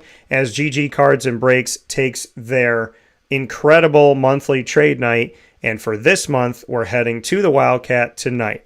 I can't believe it's already January 25th, but we will be there tonight, January 25th from 6:30 to 9:30 p.m. You'll see me up on stage. I'll have my cards to buy, sell, and trade. I hope you bring yours. If you don't have any cards, that's fine. If you got some cards you want to bring them with you. If you've never been to an event before and you just kind of want to check it out, see what it's all about, hey, make sure you do that too. There's fantastic food and drinks. If you're 21 and over, and you're going to have a drink responsibly. Is what we always ask. So come out here, get some awesome food, get some drinks, have some fun, buy, sell, and trade cards. Come see me on stage. Come say hello. See the wonderful staff at GG Cards and Breaks. We cannot wait to bring our sports cards on site, on location, to an owner that appreciates it, loves it, and respects the world that he is in as well. Danny Tome loves collecting cards, so we love bringing GG Cards and Breaks trade night to the Wildcat Sports Pub. It's all cyclical. It all makes sense. And we had a fantastic time when we did this a couple months ago. And I'm so excited that we get to do it again. Big shout out to Danny Tome and the entire staff at the Wildcat, to Heather, to Joey, to Ella, to Johnny and Shane and Nikki and so on and so forth. And of course, and Andrea. And a big time shout out as well to GG Cards and Breaks, to Josh and Anthony, Alex, Joel, and the entire team there. I can't wait to see you tonight on stage at the Wildcat Sports Pub. It's going to be an awesome event. I already love the Wildcats' food. I love their atmosphere. I've worked with them for almost a decade. And so when you bring sports cards into the mix, it's like taking the tastiest sundae of all time and saying, what are your favorite toppings that we can throw on there for you? Come to GG Cards and Breaks trade night at the Wildcat, 3680 Milton Avenue, Camillus, New York tonight. So I know trade night is typically on site at GG Cards and Breaks. This month, tonight, it's going to be at the Wildcat. So don't drive over to GG tonight. Drive over there during the day, get your cards, and then tonight, see us at the Wildcat. Tonight, 3680 Milton Avenue, Camillus, New York.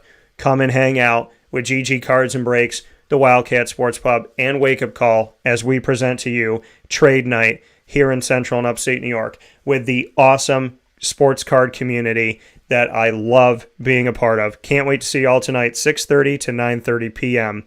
And of course, we are the exclusive multimedia marketing partner of your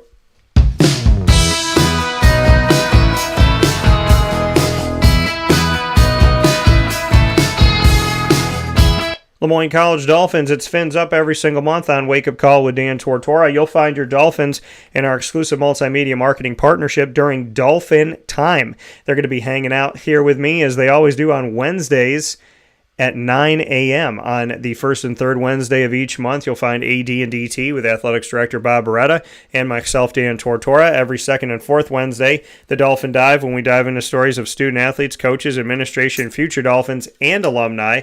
Have fun with us every single month with the Dolphins as we underpromise and overdeliver, which we've already done here in 2024, presenting to you more AD and DT and Dolphin Dives than we had promised, which I love being able to do that for you. Make sure you find the Dolphins by subscribing to youtube.com/wakeupcalldt. Hit the notification bell and check out our Lemoyne playlist on our YouTube channel. You can also find the Dolphins on wakeupcalldt.com underneath exclusive partners. For more information, go to LemoyneDolphins.com. As always, Fins Up. And make sure tonight you go out and support the Dolphins on Ted Grant Court as the women's basketball team, who is 4-1 in the conference, takes on Merrimack.